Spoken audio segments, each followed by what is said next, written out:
Ils ont traité le père célibataire de pauvre et ridicule à l'école. Mais la femme la plus riche de la ville s'arrête net en le voyant. Elle marche vers lui et dit « C'est lui que je veux ». Toute la salle se tait et une nouvelle histoire commence. Ils ont appelé le père célibataire de pauvre et ridicule à l'école. Mais la femme la plus riche de la ville s'arrête net en le voyant. Elle marche vers lui et dit « C'est lui que je veux ». La salle entière devient silencieuse et une nouvelle histoire commence. Que pensez-vous qu'il va se passer dans cette histoire? Commentez et n'oubliez pas de vous abonner à notre chaîne et dites-nous de quelle ville vous nous regardez. Je promets que ce sera la meilleure histoire que vous ayez jamais entendue.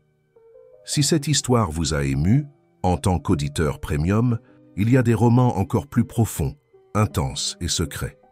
Ce sont des histoires que seuls les membres les plus proches connaissent.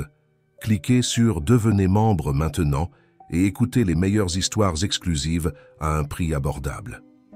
Le soleil venait à peine de se lever à l'horizon de Marseille lorsque Raymond Dupont était déjà debout. À 38 ans, il suivait la même routine depuis 5 ans. Se lever à 5 heures du matin, préparer le petit déjeuner, habiller sa fille Sophie pour l'école, puis se rendre à son travail de gardien à la résidence Côte d'Azur, l'une des résidences les plus luxueuses du quartier du Prado. Ce matin de juin, cependant, il y avait quelque chose de différent dans l'air, une attente qui faisait battre son cœur plus fort. Pendant qu'il préparait la bouillie d'avoine pour Sophie, Raymond ne pouvait s'empêcher de penser à l'email qu'il avait reçu la veille. Après des mois d'envoi de CV à diverses entreprises, l'une d'entre elles avait finalement répondu. Et ce n'était pas n'importe quelle entreprise, c'était Tech Rêve France, l'une des plus grandes entreprises de technologie du pays, basée à Marseille. « Papa, ça brûle !» La voix de Sophie le ramena à la réalité. La bouillie bouillonnait dans la casserole, menaçant de déborder. « Oh ma fille, désolé. » Raymond éteignit rapidement le feu et posa la casserole dans l'évier. Ton père était perdu dans ses pensées.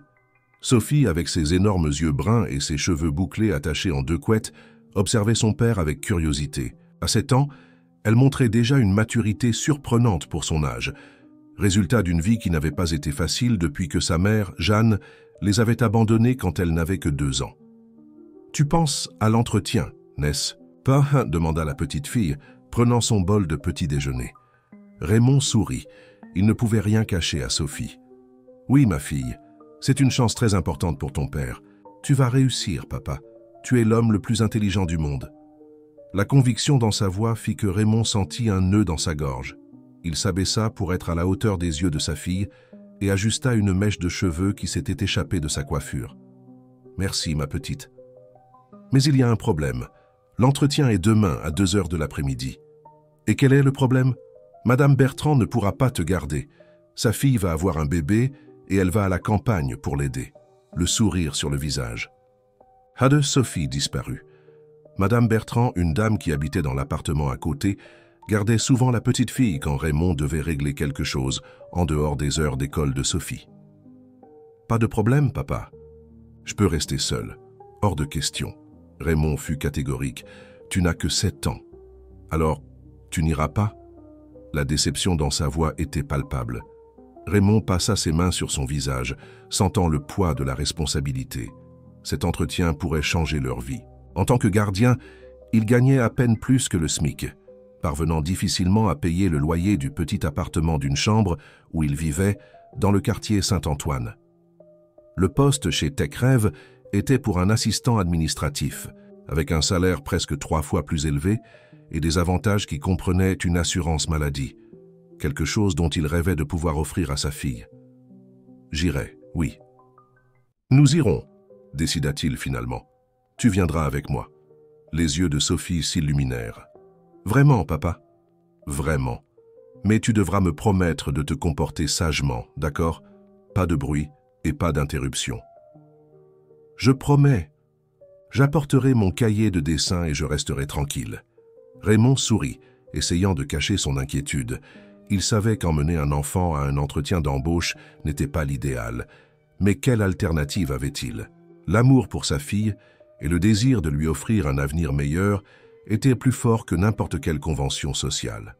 Cet après-midi-là, pendant son service à la résidence Côte d'Azur, Raymond partagea son attention entre ses tâche de gardien et la préparation pour l'entretien. Il profita des moments les plus calmes pour réviser quelques informations sur TechRêve sur son téléphone et répéter des réponses possibles aux questions courantes en entretien. Vous étudiez, Raymond? La voix grave et amicale de Monsieur Lefebvre, l'un des résidents les plus anciens de l'immeuble, interrompit sa concentration. « Ah, bonjour, Monsieur Lefebvre. Oui, je jette un œil à quelques trucs.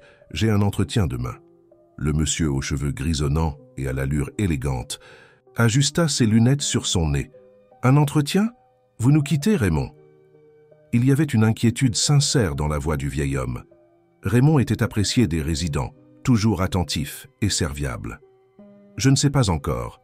Monsieur, c'est juste une opportunité qui s'est présentée, chez TechRêve. » Les yeux de Monsieur Lefebvre s'écarquillèrent en reconnaissance. « Oh, mais quelle excellente entreprise! Mon fils y a travaillé pendant quelques années avant de déménager, à l'étranger. Environnement fantastique, ils valorisent beaucoup leurs employés. » Ces mots augmentèrent encore la nervosité de Raymond. C'était exactement pour cela que cette chance signifiait tant. « Le problème, c'est que je vais devoir emmener ma fille avec moi. Je n'ai personne pour la garder. » Le visage de Monsieur Lefebvre devint pensif. « Eh bien, cela peut être un défi. Mais, vous savez, Raymond, parfois ce qui semble être un obstacle peut se révéler être une opportunité. Ma femme dit toujours que les enfants ont le don de désarmer même les cœurs les plus fermés. Vous croyez vraiment? Je ne sais pas. Mais ce que je sais, c'est que vous êtes un excellent père, et cela en dit long sur votre caractère. Si j'étais l'intervieweur, je considérerais cela comme une qualité précieuse. » Les paroles de M. Lefebvre apportèrent un certain réconfort, mais n'éliminèrent pas complètement l'anxiété. Quand son service se termina, Raymond alla chercher Sophie à l'école et ensemble, ils se rendirent au centre commercial le plus proche. Il avait besoin d'acheter une nouvelle chemise pour l'entretien. La seule qu'il possédait était décolorée après des années d'utilisation. Au rayon vêtements pour hommes, alors qu'il essayait une chemise bleu clair, Raymond remarqua Sophie qui observait attentivement une robe fleurie dans le rayon enfant. « Tu aimes cette robe, ma fille ?» Sophie détourna le regard, gênée. « Elle est jolie, mais on n'a pas besoin de dépenser de l'argent pour ça maintenant, papa. » Le cœur de Raymond se serra. Sa fille, si petite, comprenait déjà les limitations financières de la famille. Il regarda le prix de la robe, puis l'éclat dans les yeux de sa fille. Il prit une décision impulsive dont il regretterait peut-être plus tard quand la facture de carte de crédit arriverait. « Viens l'essayer. Si elle te va, on la prend. Demain est un jour spécial. Tu mérites aussi une nouvelle tenue. » L'étreinte serrée que Sophie lui donna valait chaque centime qu'il dépenserait. Ce soir-là, en préparant les vêtements pour le lendemain, Raymond essayait de contrôler sa nervosité. Dans le lit à côté, Sophie dormait déjà profondément, la nouvelle robe soigneusement accrochée à la porte de l'armoire. Raymond s'assit au bord du lit et observa le visage serein de sa fille. Une petite tache de naissance en forme de demi-lune se distinguait juste sous son oreille droite, presque cachée par ses cheveux bouclés. Cette petite marque, qu'elle avait héritée de sa mère, avait toujours été un sujet de curiosité pour ceux qui la rencontraient pour la première fois. « Demain sera un grand jour, ma fille, » murmura-t-il en ajustant la couverture sur elle. « Ton père va trouver un moyen d'obtenir ce poste. Je te le promets. » Avec cette détermination dans le cœur, Raymond se coucha finalement, mais le sommeil tarda à venir. Son esprit était rempli d'attente et de crainte sur ce que le lendemain pourrait apporter à leur vie. L'imposant siège de TechRêve France s'élevait comme un monument au progrès dans le centre d'affaires de la Joliette, l'un des complexes les plus modernes de Marseille. Avec ses murs de verre miroitants qui reflétaient le ciel bleu provençal, le bâtiment intimidait quiconque s'en approchait, surtout Raymond, qui marchait maintenant main dans la main avec Sophie vers la réception. « C'est très grand, papa », chuchota la petite fille, les yeux écarquillés serrant son cahier de dessin contre sa poitrine. « Oui, ma fille, c'est pourquoi nous devons faire bonne impression ici. » Raymond ajusta sa cravate, cadeau d'anniversaire de M. Lefebvre, et tenta d'ignorer les regards curieux qu'il recevait. Sa nouvelle chemise, achetée la veille, présentait déjà quelques plis causés par la chaleur et les transports en commun bondés qu'ils avaient dû affronter pour arriver jusqu'ici. À la réception, une jeune femme aux traits métissés et aux cheveux lisses attachés en un chignon impeccable les accueillit avec un sourire professionnel qui vacilla légèrement en remarquant Sophie. « Bonjour, je peux vous aider ?»« Bonjour. Je m'appelle Raymond Dupont. J'ai un entretien prévu avec le département des ressources humaines pour le poste d'assistant administratif. La réceptionniste consulta son ordinateur et son expression devint encore plus hésitante. « Ah oui, monsieur Dupont, je vois ici que votre entretien est prévu pour… » Elle regarda l'horloge numérique sur le mur. « Dans 15 minutes, mais… » Ses yeux se détournèrent vers Sophie, qui explorait, maintenant avec curiosité, l'environnement autour d'elle. « Excusez-moi, mais c'est ma fille », expliqua Raymond, sentant les paumes de ses mains commencer à transpirer. « Je n'avais personne pour la garder aujourd'hui. » La réceptionniste sembla réfléchir à ce qu'elle devait dire pendant quelques secondes. « Je comprends, monsieur. Ce n'est pas courant, mais… » Elle haussa les épaules. « Je vais prévenir. Les RH, veuillez remplir ces formulaires pendant que vous attendez. » Elle lui tendit une tablette avec des formulaires numériques. Raymond et Sophie s'assirent sur l'un des élégants canapés de la réception. Il commença à remplir les formulaires, tandis que la petite fille ouvrait son cahier de dessin, tenant sa promesse de se comporter. « Regarde, papa, je vais dessiner ce bâtiment pour qu'on l'accroche chez nous quand tu travailleras ici, » dit-elle avec tant de conviction que cela fit sourire Raymond malgré sa nervosité. Pendant qu'il travaillait sur les formulaires, Raymond observa d'autres candidats arriver. Tous semblaient plus jeunes, mieux habillés et surtout non accompagnés. Certains lancèrent des regards d'étrangeté ou même de désapprobation à lui et Sophie. Un jeune homme en costume gris impeccable laissa même échapper un rire contenu. En les voyant commentant quelque chose avec la candidate à côté, « Papa, ce monsieur se moque de nous ?» demanda Sophie, percevant les regards. « Ne t'en fais pas, ma fille. Il doit être nerveux et rire pour le cacher, » mentit Raymond, sentant son estomac se nouer. 25 minutes plus tard, qui semblèrent une éternité, une femme d'âge moyen, aux cheveux gris courts et un blazer rouge, apparut à la réception. « Raymond Dupont ?» Il se leva rapidement, ajustant sa chemise. « C'est moi. » La femme s'approcha avec un sourire sincère. « Bonjour, je suis Martine Deschamps, des RH. Vous êtes le prochain. Et qui est cette demoiselle ? » « C'est Sophie, ma fille. Excusez-moi de l'avoir amenée. Mais je n'avais personne pour la garder aujourd'hui. » À sa surprise, Martine s'abaissa pour être à la hauteur de Sophie. « Enchantée, Sophie. Quelle jolie robe tu portes. Tu aimes dessiner ?» La petite fille acquiesça timidement, montrant son cahier. « Merveilleux. Tu sais, pendant que ton père et moi discutons, je peux rester avec toi ici à la réception. Nous avons une petite salle de repos avec une télévision. Qu'en penses-tu, Sophie ?» Raymond ressentit un soulagement momentané, mais aussi de l'inquiétude.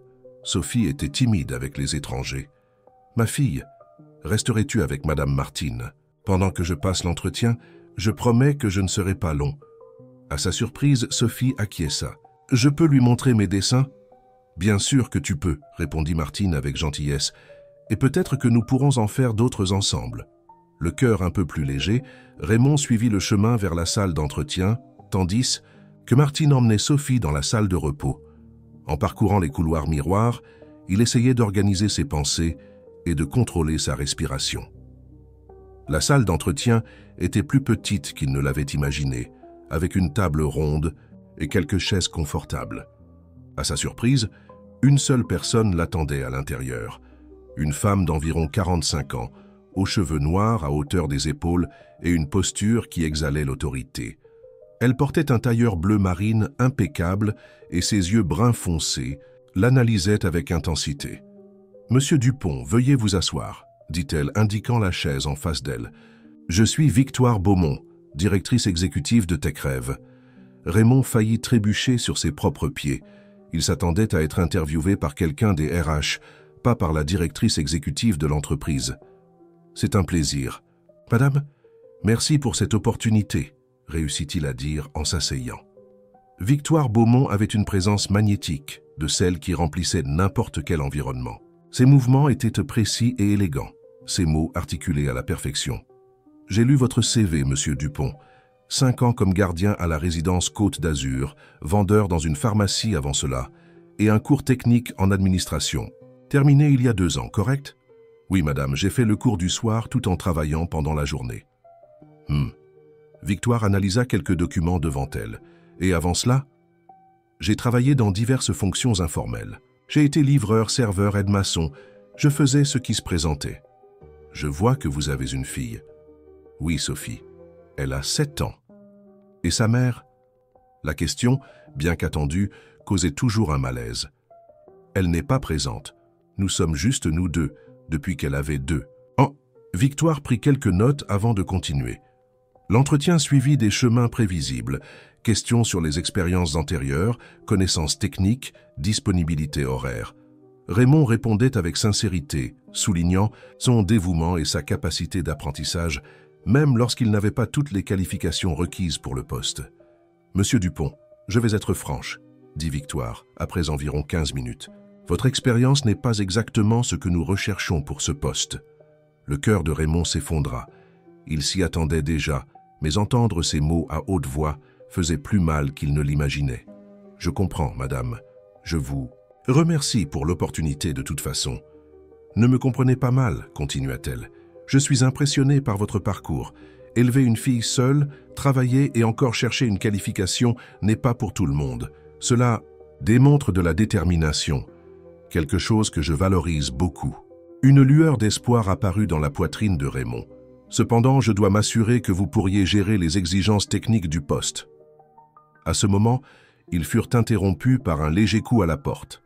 Martine entra avec Sophie, qui tenait fièrement un nouveau dessin. « Excusez l'interruption, Victoire. Mais la petite artiste ici voulait vraiment montrer quelque chose à son père, » expliqua Martine avec un sourire. « Pas de problème, » répondit Victoire, son ton étonnamment doux. Sophie courut vers Raymond, lui remettant le dessin. C'était une représentation colorée du bâtiment Tech-Rêve, avec 2 figures se tenant la main devant, clairement elle et son père. « C'est pour porter chance, papa, » chuchota-t-elle. « C'est magnifique, ma fille, merci. » Quand Raymond leva les yeux du dessin, il remarqua quelque chose d'étrange. Victoire Beaumont était paralysée, regardant fixement Sophie, ou plus précisément, la petite tache de naissance en forme de demi-lune sous son oreille droite, maintenant visible parce que la petite fille avait attaché ses cheveux en une queue de cheval haute, probablement avec l'aide de Martine. « Cette marque » murmura Victoire, sa voix presque inaudible. « Ah, c'est de naissance, » expliqua Raymond. « Elle l'a hérité de sa mère. » Victoire se leva brusquement, s'approchant de Sophie. Son visage, auparavant composé et professionnel, montrait maintenant une émotion intense que Raymond n'arrivait pas à déchiffrer. « Quel est le nom complet de sa mère ?» demanda Victoire, sa voix tremblante. La question prit Raymond par surprise. « Jeanne Moreau. Pourquoi ?» Victoire recula d'un pas, s'appuyant sur la table. Son visage avait perdu sa couleur. « Est-il arrivé quelque chose, madame ?» demanda Raymond confus. Martine, percevant la situation inhabituelle, s'approcha rapidement. « Victoire, ça va? Voulez-vous un verre d'eau ?» Mais Victoire semblait ne pas entendre. Ses yeux étaient fixés sur Sophie, qui se cachait maintenant, partiellement derrière son père, intimidée par l'intensité du regard de la femme. « Excusez-moi, » dit finalement Victoire, retrouvant une partie de sa composition. « Monsieur Dupont, nous devons continuer cette conversation, mais en privé. Martine, pourriez-vous emmener la petite prendre une collation à la cafétéria? Demandez à Rodrigo de vous accompagner. » Martine acquiesça, encore confuse, et tendit la main à Sophie.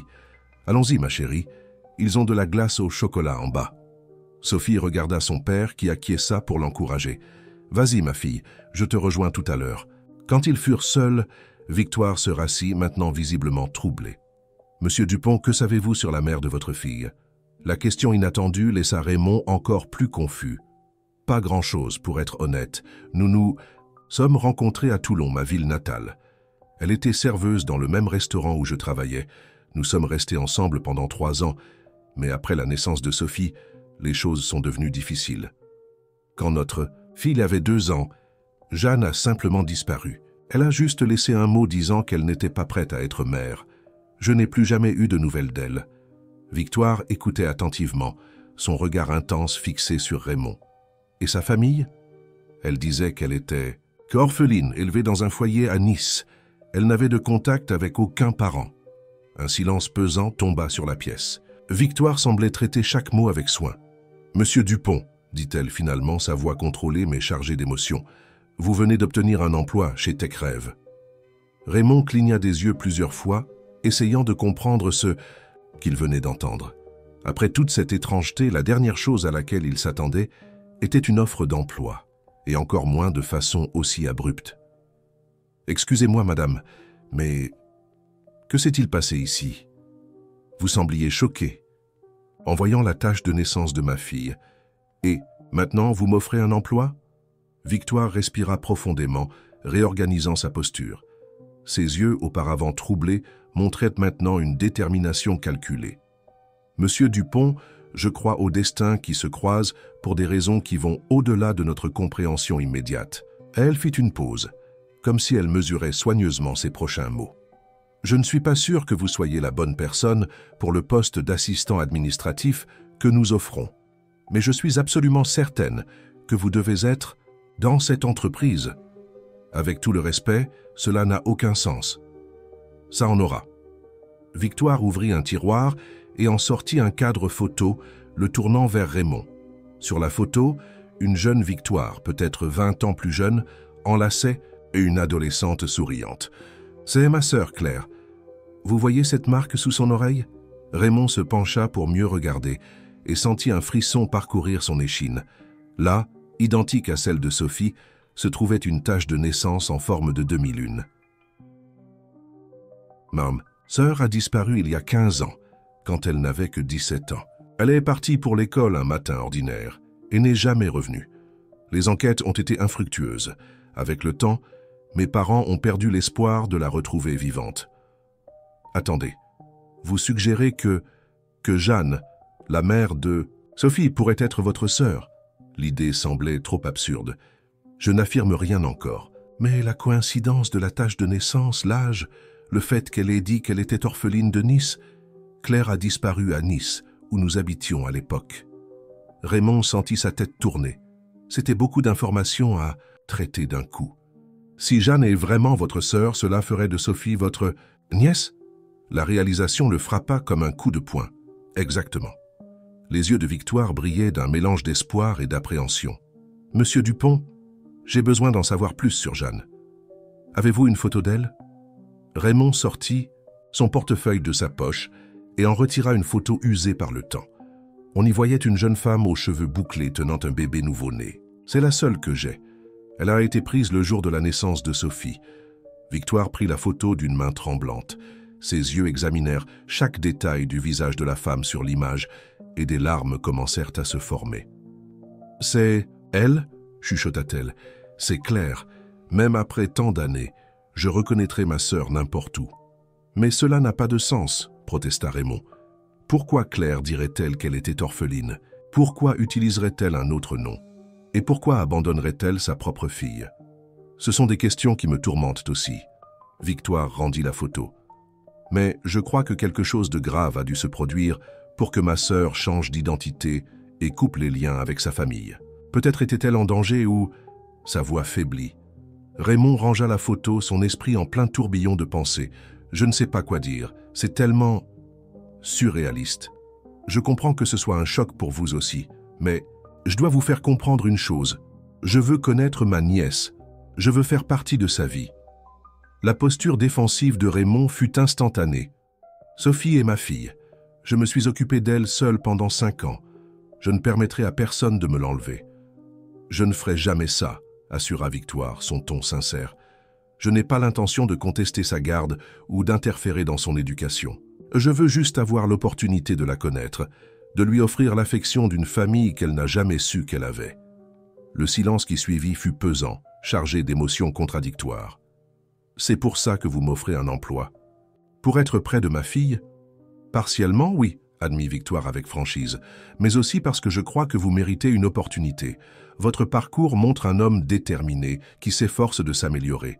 Tech Rêve a besoin de personnes comme vous. » Raymond se frotta le visage, essayant d'organiser ses pensées. « Quel type d'emploi m'offrez-vous exactement ? » « Ce ne sera pas le poste d'assistant administratif. J'ai quelque chose de mieux en tête. » Victoire se pencha en avant. « Il y a 3 ans, j'ai commencé à développer un projet social au sein de l'entreprise, le programme Horizon, visant à soutenir les familles en situation vulnérable, en particulier les parents solos.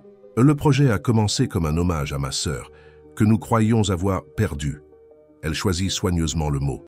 Mais le programme a stagné ces derniers mois. Il lui manque quelqu'un qui comprenne vraiment les besoins de ces familles.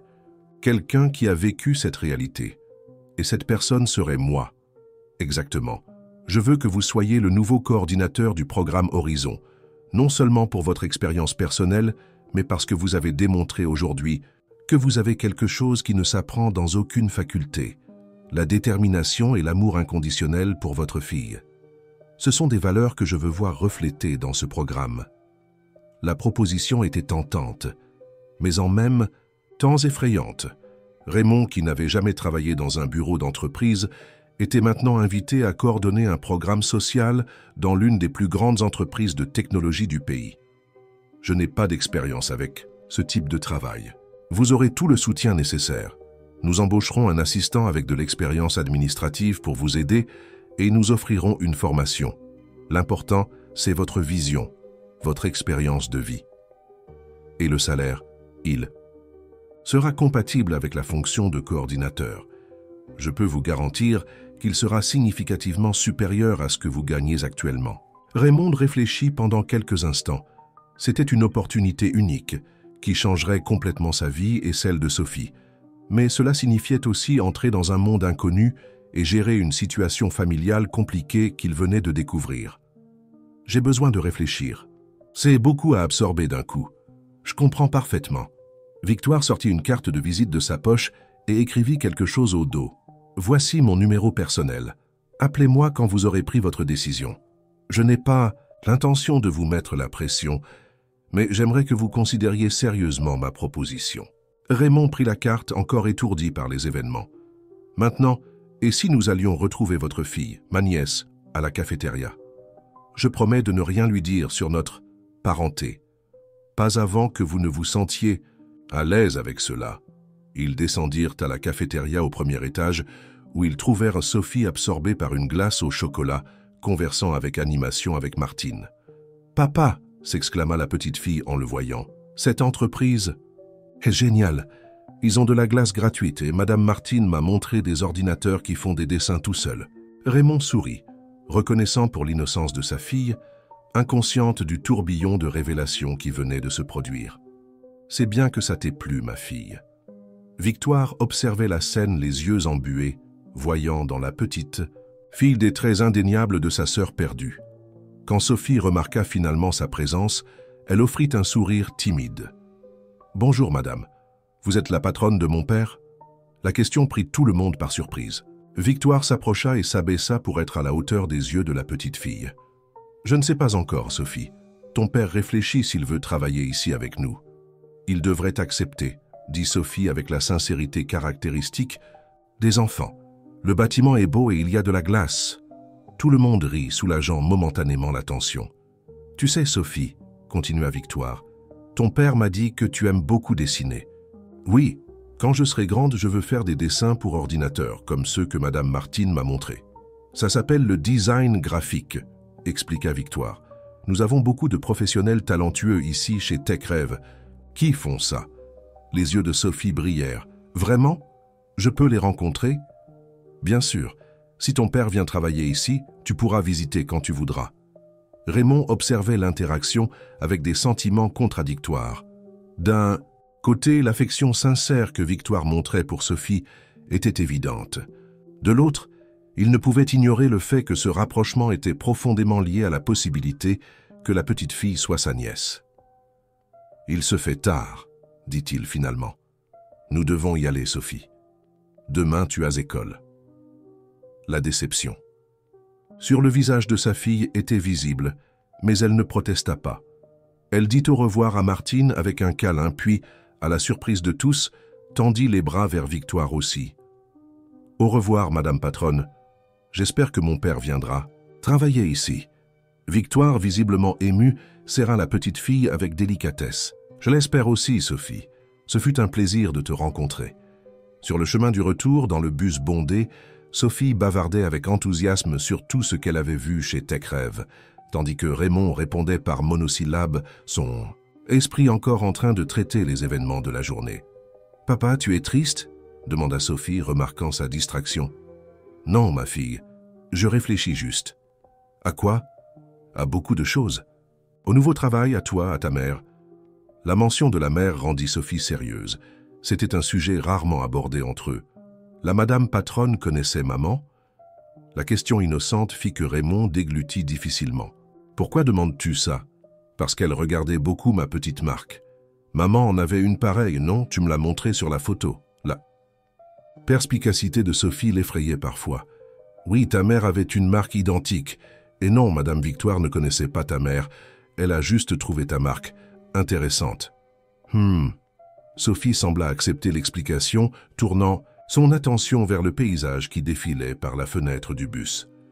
Ce soir-là, après avoir couché Sophie, Raymond s'assit dans le petit salon de l'appartement et sortit la carte de Victoire de sa poche. La révélation sur Jeanne, ou Claire comme semblait être son vrai nom, l'avait profondément troublé. Pourquoi avait-elle menti sur son passé? Pourquoi avait-elle abandonné non seulement sa fille, mais aussi sa famille d'origine? Et plus important, que dirait-il à Sophie? Comment expliquerait-il que sa mère avait une famille dont elle n'avait jamais su l'existence? Qu'elle avait une tante qui voulait maintenant faire partie de sa vie? Il prit son téléphone portable, qui après quelques moments d'hésitation, composa le numéro noté au dos de la carte. Après 3 sonneries, la voix ferme de Victoire répondit. « Victoire Beaumont. »« Madame Beaumont, c'est Raymond. J'ai quelques conditions pour accepter votre proposition. » Une semaine après l'entretien, Raymond traversa les portes en verre de Tech Rêve non plus comme un candidat nerveux, mais comme le nouveau coordinateur du programme Horizon. Il portait un costume simple, acheté spécialement pour l'occasion, et apportait avec lui un dossier contenant des notes qu'il avait prises pendant les nuits précédentes, des idées pour améliorer le programme social de l'entreprise. À l'AS, réception, la même jeune femme qu'avant le salua, maintenant avec un sourire plus chaleureux. « Bonjour, monsieur Dupont. Madame Beaumont vous attend au 10e étage. Carla, des RH, va vous accompagner. » Une jeune femme à la peau noire et aux cheveux, crépus attachés en un chignon élégant, s'approcha avec un sourire accueillant. « Monsieur Dupont, bienvenue chez TechRêve. Je suis Carla Santos, assistante aux ressources humaines. Je vais vous montrer votre bureau et vous expliquer un peu votre premier jour. » Durant le trajet en ascenseur et dans les couloirs, Carla fournit des informations de base sur l'entreprise, le système de pointage, les avantages et la structure organisationnelle. Raymond essayait d'absorber tout cela, mais son esprit divaguait vers la conversation qu'il avait eue avec Victoire au téléphone cette nuit-là, une semaine auparavant.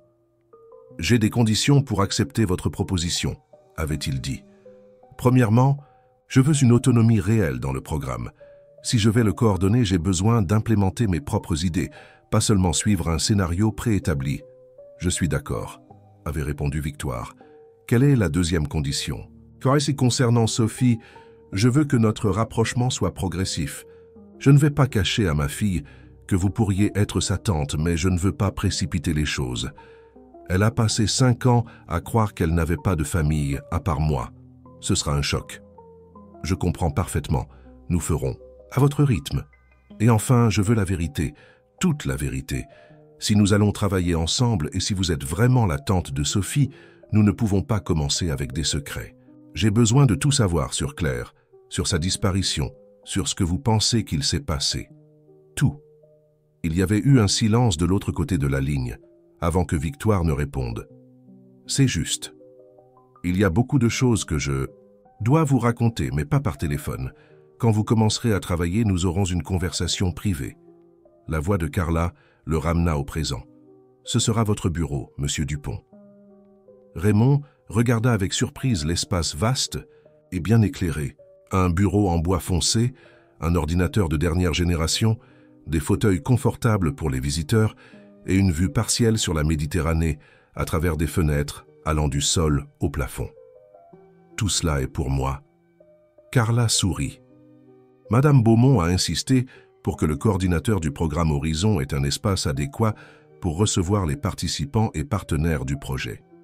Après le départ de Carla, Raymond passa quelques minutes à absorber la réalité de sa nouvelle vie.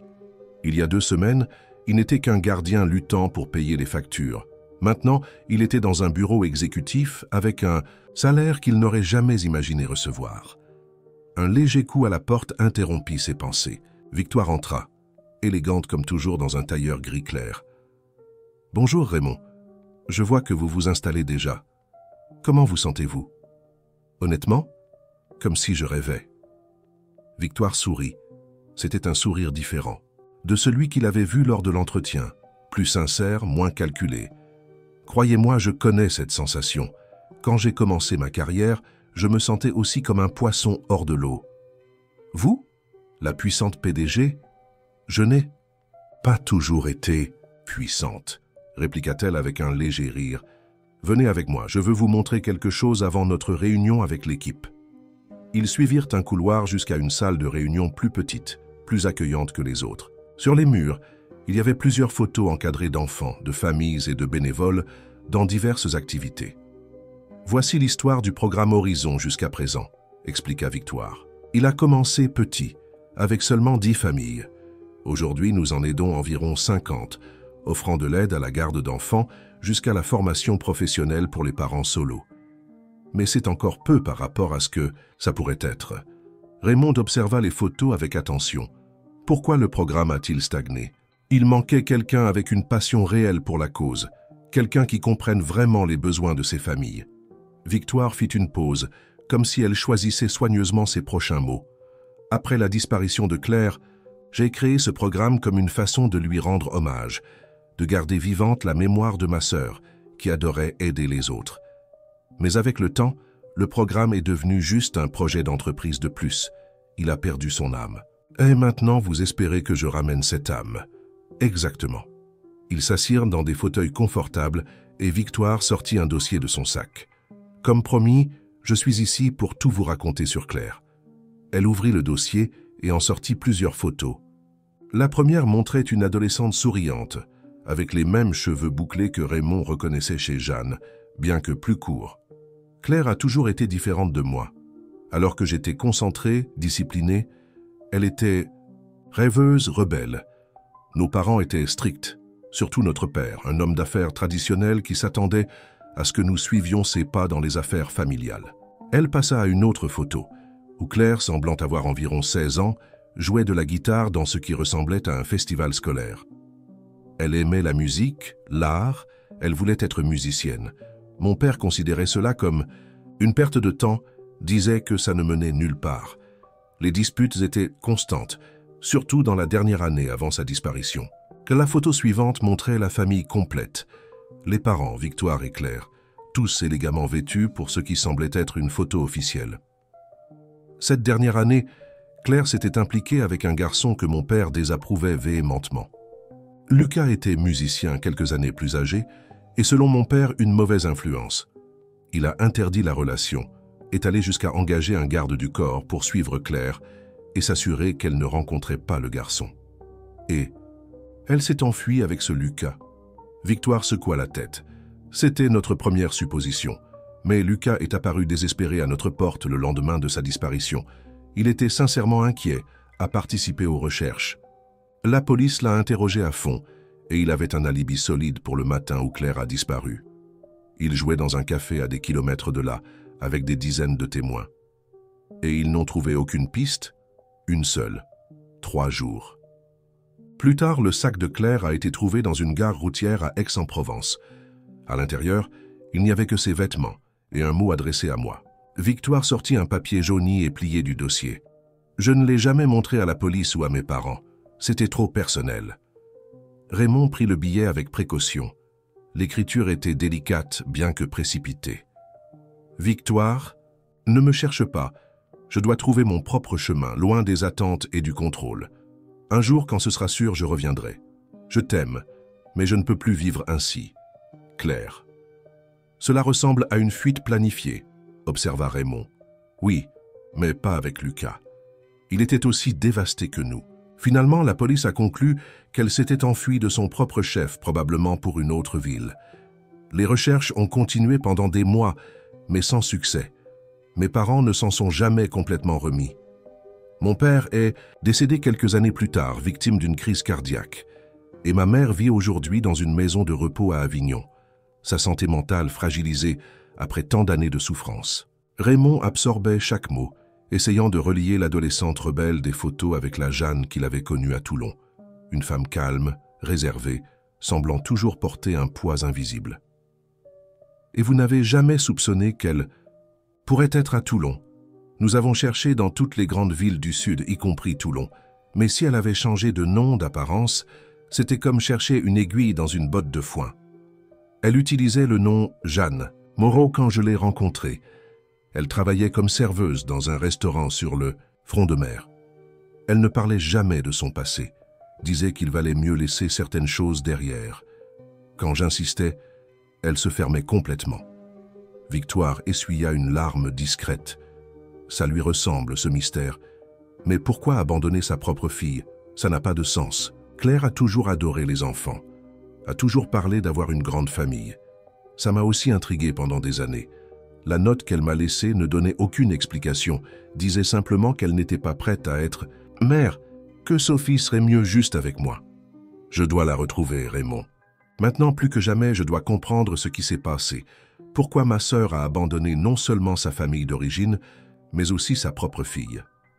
Raymond acquiesça, comprenant l'angoisse de Victoire. Je veux aussi des réponses. Pour Sophie, elle mérite de connaître la vérité sur sa mère. En parlant de Sophie, comment va-t-elle? Comment était-ce de la laisser à l'école aujourd'hui? C'était votre premier jour sans être près d'elle toute la journée, non? Elle est enthousiaste à propos de mon nouveau travail. J'ai inventé des histoires merveilleuses sur ce que je ferais ici. Raymond sourit en se souvenant de l'enthousiasme de sa fille pendant le petit déjeuner. J'ai convenu avec l'école qu'elle resterait à l'activité extrascolaire jusqu'à ce que je puisse aller la chercher. D'ailleurs, c'est l'un des problèmes que beaucoup de parents solos rencontrent. La logistique de travailler pendant les heures de bureau alors que les enfants ne sont à l'école qu'à mi-temps. Exactement le type de perspicacité dont nous avons besoin pour améliorer le programme, observa Victoire. Je pense qu'il est temps de rencontrer votre équipe. Ils sont tous impatients de travailler avec le nouveau coordinateur. La réunion avec l'équipe du programme Horizon se déroula mieux que Raymond ne l'espérait. Initialement intimidé d'être entouré de professionnels avec des diplômes et une expérience en entreprise, il réalisa rapidement qu'il avait quelque chose de précieux à offrir, une connaissance pratique des difficultés rencontrées par le public cible du programme. Lorsqu'il présenta certaines de ses idées, comme des partenariats avec des écoles pour offrir des activités extrascolaires hors temps scolaire, une banque d'heures entre parents pour échanger des services de garde d'enfants et une formation spécifique pour des emplois permettant des horaires flexibles. Il remarqua les regards d'admiration de l'équipe. « C'est brillant, Monsieur Dupont », commenta Pierre, l'un des analystes. « Nous essayons depuis des mois d'augmenter l'adhésion au programme, mais nous n'avons jamais pensé sous cet angle. » À la fin de la journée, épuisé mais satisfait, Raymond se dirigea vers l'école de Sophie. Maintenant, avec le nouveau salaire, il pourrait enfin passer son permis de conduire et peut-être même acheter une voiture d'occasion. Mais pour l'instant, il dépendait encore des transports en commun. Il trouva sa fille dans la salle d'activité extrascolaire, concentrée sur un dessin coloré. « Papa !» s'exclama-t-elle en le voyant, courant pour l'embrasser. « Comment s'est passé ton premier jour de travail ?»« C'était incroyable, ma fille. Et ta journée ?»« Super. La maîtresse a dit que mon dessin est le meilleur de la classe. Regarde, je l'ai fait pour que tu le mettes sur ton nouveau bureau. » Le dessin montrait 3 figures se tenant la main. Un homme, une petite fille et une femme. La légende disait « Ma famille, moi mon père et la dame patronne. » Raymond déglutit difficilement. « Qui est la dame patronne, ma fille ?»« Celle de ton travail, celle qui a les cheveux comme la directrice de l'école. Je l'ai trouvée sympa. » Sur le chemin du retour, Raymond réfléchit à combien la vie avait changé drastiquement en seulement 2 semaines.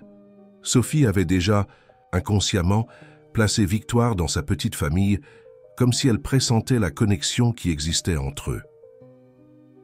En arrivant au petit appartement, une surprise les attendait. Un homme en uniforme était debout à la porte avec une grande boîte. « Monsieur Raymond Dupont ?» demanda le livreur. « Oui, c'est moi. »« Livraison pour vous. J'ai besoin d'une signature. » Confus, Raymond signa le reçu et prit la boîte.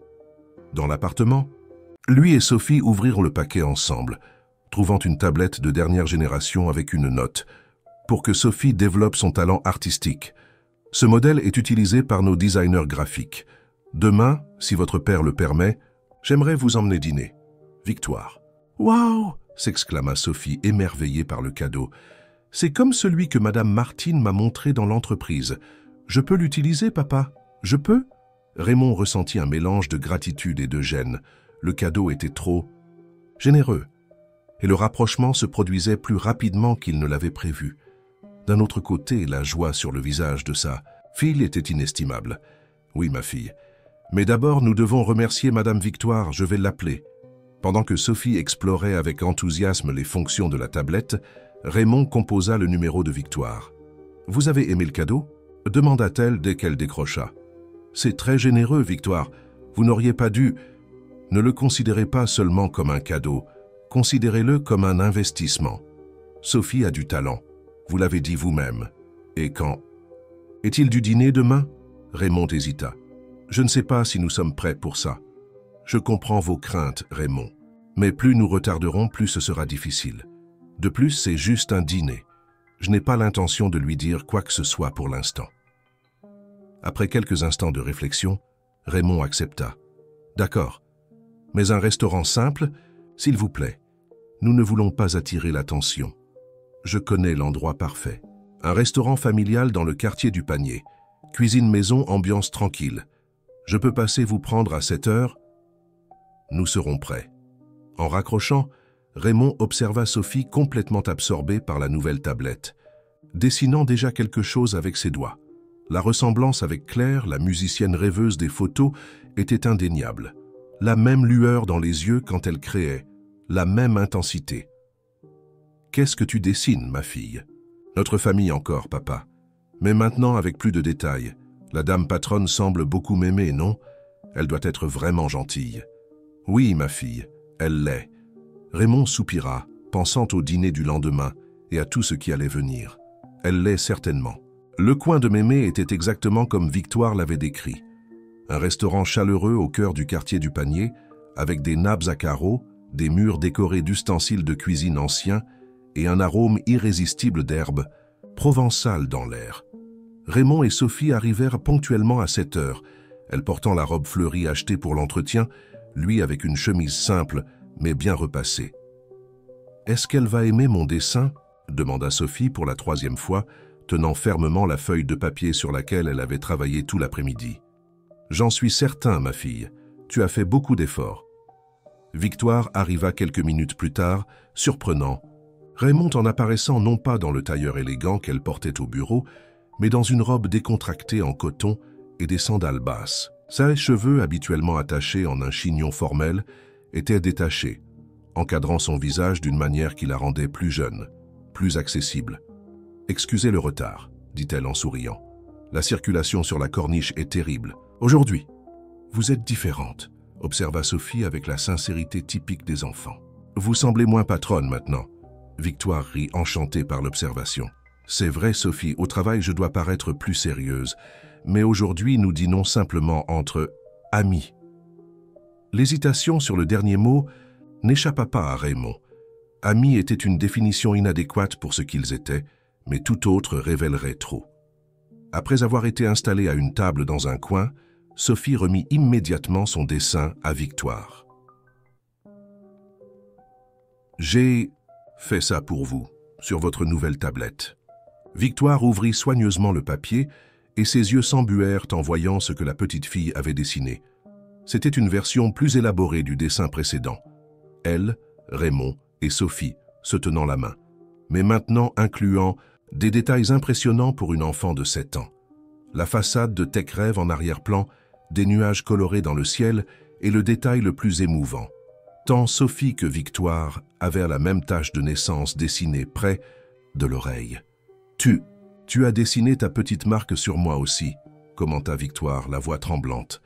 Sophie acquiesça fière. « C'est que j'ai remarqué que vous regardez beaucoup ma marque. J'ai pensé que peut-être vous aimeriez en avoir une pareille. Dans le dessin, on peut être ce qu'on veut, non ?» Victoire et Raymond échangèrent un regard significatif. L'intuition de l'enfant était impressionnante. « C'est magnifique, Sophie. Je vais l'encadrer et le mettre sur mon bureau au travail. » Le dîner se déroula de façon étonnamment détendue. Victoire se montra habile à converser avec Sophie, posant des questions sur ses goûts, ses amis de l'école, ses rêves. La petite fille, quant à elle, semblait s'épanouir sous l'attention. racontant des histoires animées et riant des blagues que Victoire racontait. Raymond observait l'interaction avec un mélange d'émotions. Il était indéniable qu'il y avait une connexion naturelle entre elles, comme si le sang qu'elles partageaient parlait plus fort que les années de séparation. En même temps, il ressentait une pointe d'insécurité. Victoire pourrait offrir à Sophie des choses qu'il ne pourrait jamais.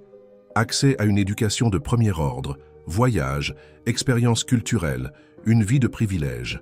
« À quoi pensez-vous » demanda Victoire. « Quand » Sophie alla aux toilettes accompagnée par une employée du restaurant. « À combien vous vous entendez bien? C'est comme si vous vous connaissiez depuis longtemps. » Victoire sourit mélancoliquement. « Elle me rappelle tellement Claire au même âge. La même vivacité, la même créativité. En voyant Sophie, c'est presque comme retrouver un morceau de ma sœur. » « Victoire, je dois vous demander quelque chose. Si un jour nous retrouvons Jeanne, Claire, qu'avez-vous l'intention de faire ?» La question flotta dans l'air pendant quelques instants. Victoire prit une gorgée d'eau avant de répondre. « Honnêtement, je ne sais pas. Une partie de moi veut l'embrasser et lui dire que tout va bien maintenant. Une autre partie veut des explications, comprendre pourquoi elle nous a abandonnés, pourquoi elle a abandonné sa propre fille. » Elle fit une pause. « Mais une chose que je sais, je veux que Sophie ait la chance de connaître sa mère, de comprendre qu'elle n'a pas été abandonnée par manque d'amour. Comment pouvez-vous en être sûr? La note que Jeanne a laissée, parce que je connais ma sœur, ou je la connaissais. Claire a toujours eu un cœur immense. Si elle a laissé Sophie avec vous, elle devait avoir une raison très forte. Peut-être pensait-elle qu'elle protégeait sa fille de quelque chose. » La conversation fut interrompue par le retour de Sophie, qui rapportait avec elle une fleur en papier qu'une des serveuses lui avait donnée. « Regarde, papa, la dame m'a appris à faire ça. Je peux vous apprendre après, Madame Victoire ?»« Bien sûr, ma chérie. Et tu peux m'appeler juste Victoire, sans le madame. Ça me fait me sentir très vieille. »« D'accord, Victoire. » Sophie testa le nom, satisfaite de l'intimité permise. Quand le dessert arriva, un délicieux crêpe avec de la banane, du fromage et de la cannelle, Victoire profita du moment de détente pour introduire un sujet délicat. « Sophie, ton père m'a dit que tu adores dessiner et que tu rêves de faire des dessins pour ordinateur quand tu seras grande. »« Oui, comme ceux que j'ai vus chez TechRêve. » « Eh bien, il se trouve que TechRêve a un programme spécial pour les enfants le samedi. Il s'appelle Petit Créateur, où nos designers enseignent des techniques de base de dessin numérique. C'est pour les enfants des employés, et comme ton père travaille maintenant avec nous, les yeux de Sophie s'illuminèrent. « Je peux y aller, papa? S'il te plaît, s'il te plaît ?» Raymond, pris par surprise, lança un regard interrogateur à Victoire qui haussa simplement les épaules avec un sourire. « Le programme existe vraiment, » expliqua-t-elle. « Je ne l'avais pas mentionné avant parce que je voulais voir comment se passerait notre dîner aujourd'hui. »« S'il te plaît, papa, » insista Sophie, joignant les mains en supplication. « D'accord, » céda Raymond, incapable de résister à l'enthousiasme de sa fille. « Mais j'aurai besoin de détails sur les horaires et tout le reste. »« Vous pouvez l'accompagner, bien sûr, » assura Victoire. « Beaucoup de parents restent et participent même aux activités. » Quand le dîner se termina, Victoire insista pour les raccompagner chez eux. En chemin, Sophie s'endormit sur la banquette arrière, épuisée par la soirée d'émotions. « Elle est extraordinaire », commenta Victoire, regardant dans le rétroviseur. « Vous avez fait un travail incroyable en l'élevant seule, Raymond. »« Merci. Ce n'a pas toujours été facile, mais elle a toujours été ma force pour continuer. Puis-je vous demander quelque chose de personnel? Après le départ de Jeanne, vous n'avez jamais pensé à refaire votre vie? Rencontrer quelqu'un? » La question prit Raymond au dépourvu. Il y a eu quelques femmes, rien de sérieux. C'est difficile quand on a un petit enfant, peu d'argent et presque pas de temps libre. Il sourit tristement. De plus, après Jeanne, il est devenu difficile de faire confiance. Compréhensible. Et vous? Marié? Des enfants? Victoire secoua la tête. Marié au travail, comme on dit. Il y a eu quelques relations, mais aucune qui ait survécu à mon agenda ou à mes priorités. Elle ralentit en entrant dans la rue étroite où Raymond habitait. Après la disparition de Claire, je suis devenu obsédé par le contrôle. Contrôler ma vie, ma carrière, tout autour de moi. Les relations exigent que vous abandonniez ce contrôle, que vous vous permettiez d'être vulnérable. Et maintenant, Avec tout ce qui se passe, maintenant je sens que j'apprends enfin à lâcher prise. La vie a ses propres plans, n'est-ce pas? Qui aurait dit qu'après 15 ans, je trouverais une connexion avec ma sœur à travers vous et Sophie? En Mainte. Arrivant au modeste immeuble où Raymond habitait, Victoire observa l'endroit avec intérêt. Ce n'était pas un quartier dangereux, mais c'était loin d'être l'un des meilleurs de Marseille. « Demain c'est samedi », dit-elle pendant que Raymond prenait Sophie endormie sur la banquette arrière. « Le programme Petit Créateur commence à 10 heures. Je peux venir vous chercher si vous voulez. Ne vous dérangez pas, je peux l'emmener en bus. » Ce n'est pas un dérangement du tout. Victoire hésita un moment avant de continuer. « En fait, j'ai pensé qu'après nous pourrions déjeuner ensemble et peut-être ce serait une bonne occasion pour commencer à dire la vérité à Sophie. De manière douce, bien sûr. » Raymond sentit le poids de la petite fille dans ses bras. Si petite, si innocente. Vous pensez qu'il est temps? Je pense que plus nous retarderons, plus ce sera difficile. Nous n'avons pas besoin de tout dire d'un coup, mais nous pouvons commencer à préparer le terrain. Après quelques instants de réflexion, Raymond acquiesça. D'accord, demain nous commençons. Le lendemain matin, l'appartement de Raymond bourdonnait d'activité. Sophie, réveillée depuis 6 heures, avait changé de vêtements 3 fois avant de décider quoi porter pour son premier cours de dessin numérique.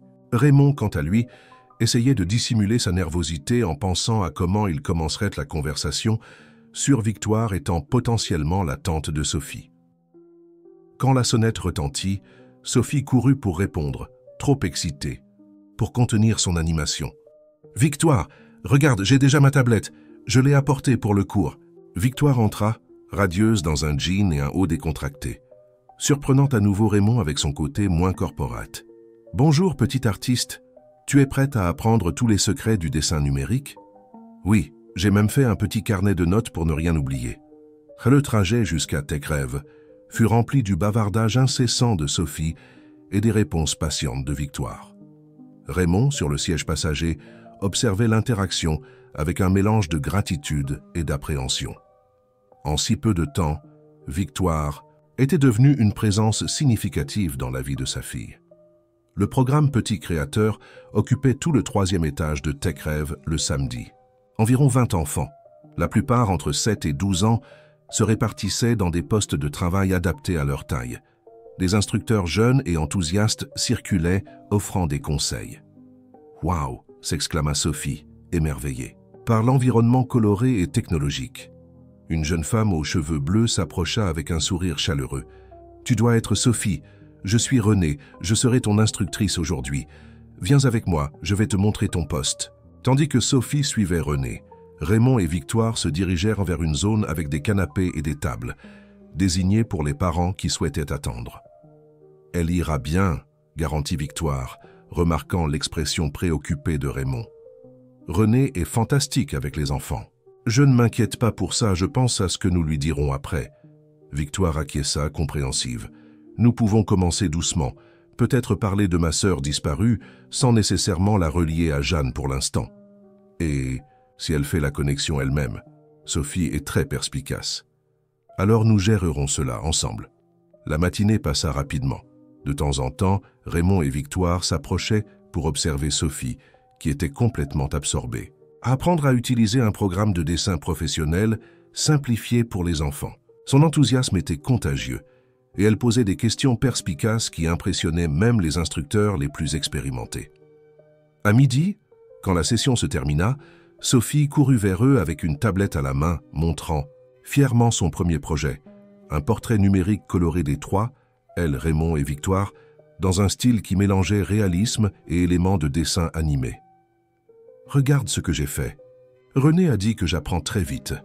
C'est incroyable, ma fille, » s'exclama Raymond, sincèrement impressionné par le talent de la petite fille. « Tu as un don naturel, Sophie, » confirma Victoire, émue d'être incluse dans le portrait. « Je peux revenir la semaine prochaine » demanda Sophie pleine d'espoir. « Bien sûr, » garantit Victoire. « C'est un programme continu, tous les samedis. » Ils quittèrent TechRêve et se dirigèrent vers un restaurant proche de la Corniche, avec vue sur la mer. C'était un lieu familial, avec une aire de jeu pour enfants, où Sophie pourrait jouer pendant qu'ils attendaient le déjeuner. Quand ils furent enfin seuls à table, Victoire respira profondément. « Je suis nerveuse. C'est étrange. Je dirige une entreprise avec des centaines d'employés. Je prends des décisions qui impliquent des millions.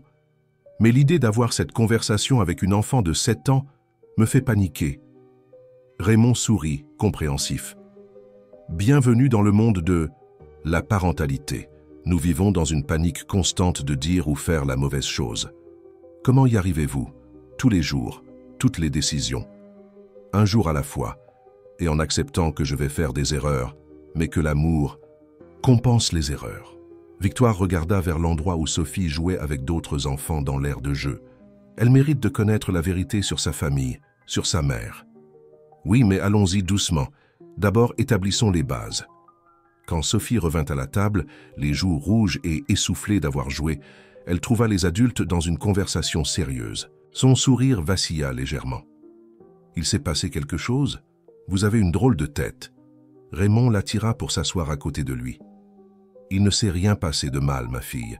Nous parlions juste de choses importantes. »« Quelles choses ?»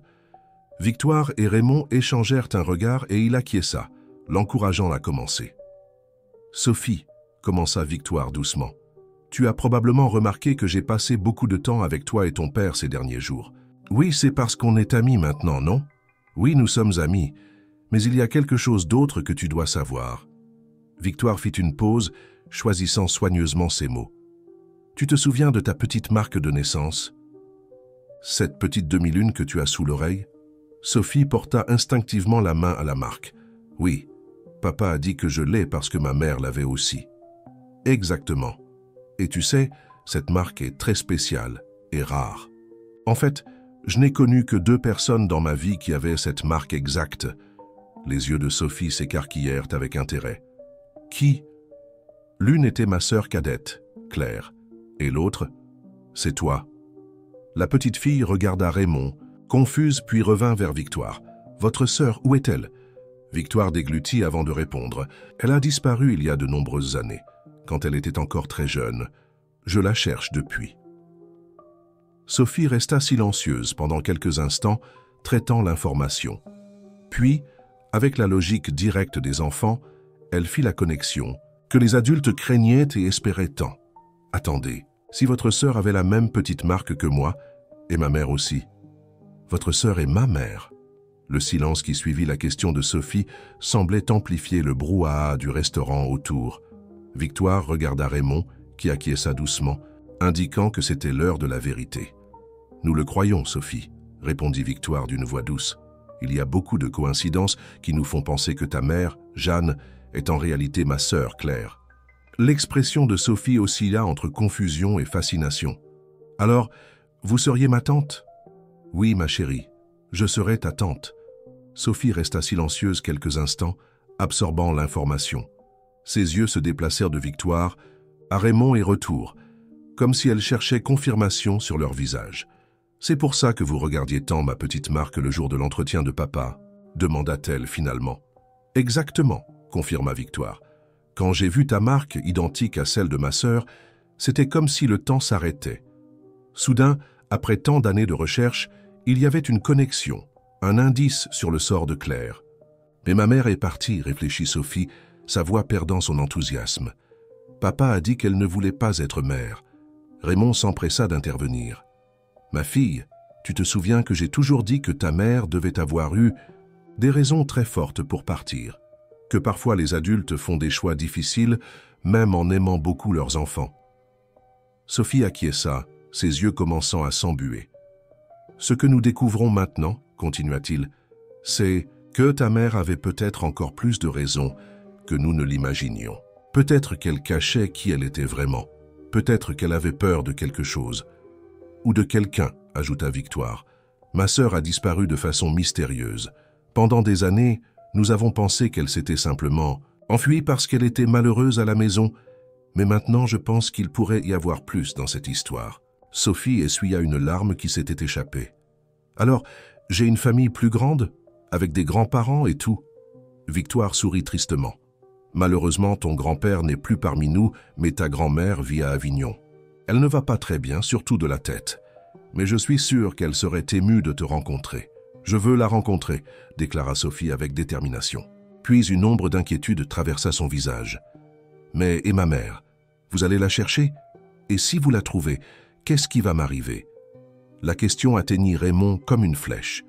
C'était sa plus grande crainte depuis le début, que Sophie puisse être éloignée de lui d'une manière ou d'une autre. « Rien ne changera le fait que je suis ton père, Sophie », garantit-il, l'attirant dans ses bras. « Peu importe ce qui arrive, je serai toujours ton père et tu seras toujours ma fille. Personne ne nous séparera jamais. » Ton père, qui a absolument raison, confirma Victoire. Et oui, nous allons chercher ta mère parce que je crois qu'elle mérite de savoir que tu vas bien, que tu as grandi forte et merveilleuse, et parce que tu mérites de la connaître et de comprendre pourquoi elle a fait les choix qu'elle a faits. Sophie sembla réfléchir à cela un moment. Et si elle ne veut pas me voir? La question, si directe et douloureuse, fit que Raymond et Victoire ressentirent un pincement au cœur. « Alors nous respecterons sa décision », répondit Victoire après un moment. « Mais, Sophie, connaissant ma sœur comme je la connaissais, je suis sûr qu'elle t'aimait beaucoup. Je crois que si elle s'est éloignée, c'est parce qu'elle pensait que c'était la meilleure façon de te protéger. » De quoi? C'est ce que nous devons découvrir.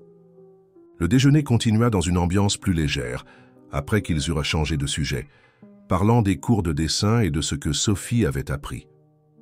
La petite fille semblait traiter tout cela à son propre rythme, posant occasionnellement des questions sur Claire, comment elle était quand elle était enfant, ce qu'elle aimait, comment était sa voix.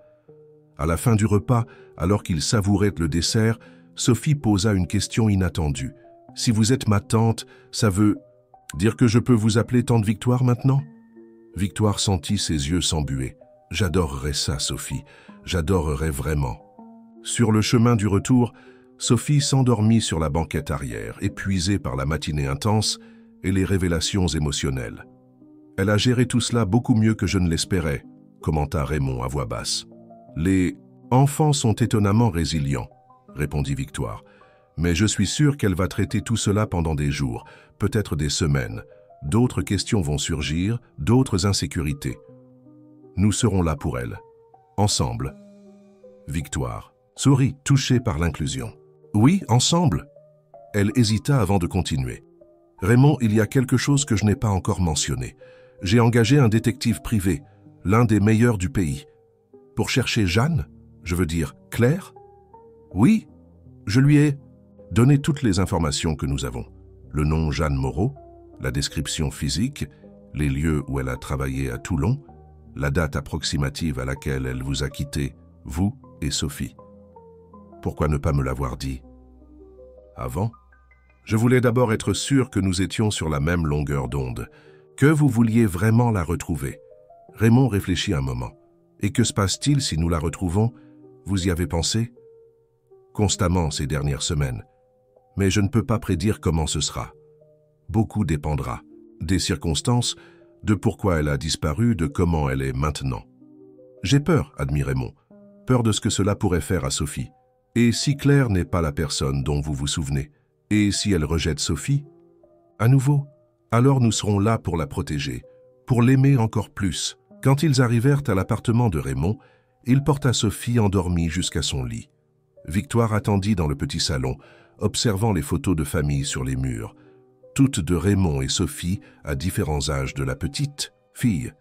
Il n'y avait pas une seule photo de Jeanne Claire. « Elle dort comme une pierre », dit Raymond en revenant. « Elle se réveillera probablement avec 1000 nouvelles questions. Et vous serez prêt à y répondre », assura Victoire. « Vous êtes un père incroyable, Raymond. Je fais de mon mieux. » Un silence confortable s'établit entre eux. Pour la première fois depuis qu'ils s'étaient rencontrés, il semblait n'y avoir ni tension ni méfiance, seulement une compréhension mutuelle, un but partagé. « Je dois y aller », dit finalement Victoire. « J'ai une visioconférence avec des investisseurs dans 1 heure. Mais j'aimerais proposer quelque chose. La semaine prochaine, après avoir terminé la mise en œuvre de vos premières idées pour le programme Horizon, nous pourrions emmener Sophie rencontrer sa grand-mère à Avignon. Ce serait un voyage rapide de week-end. Vous pensez qu'elle est en état de recevoir des visites? Vous avez mentionné que sa santé mentale est fragile. Elle a des bons jours et des mauvais jours.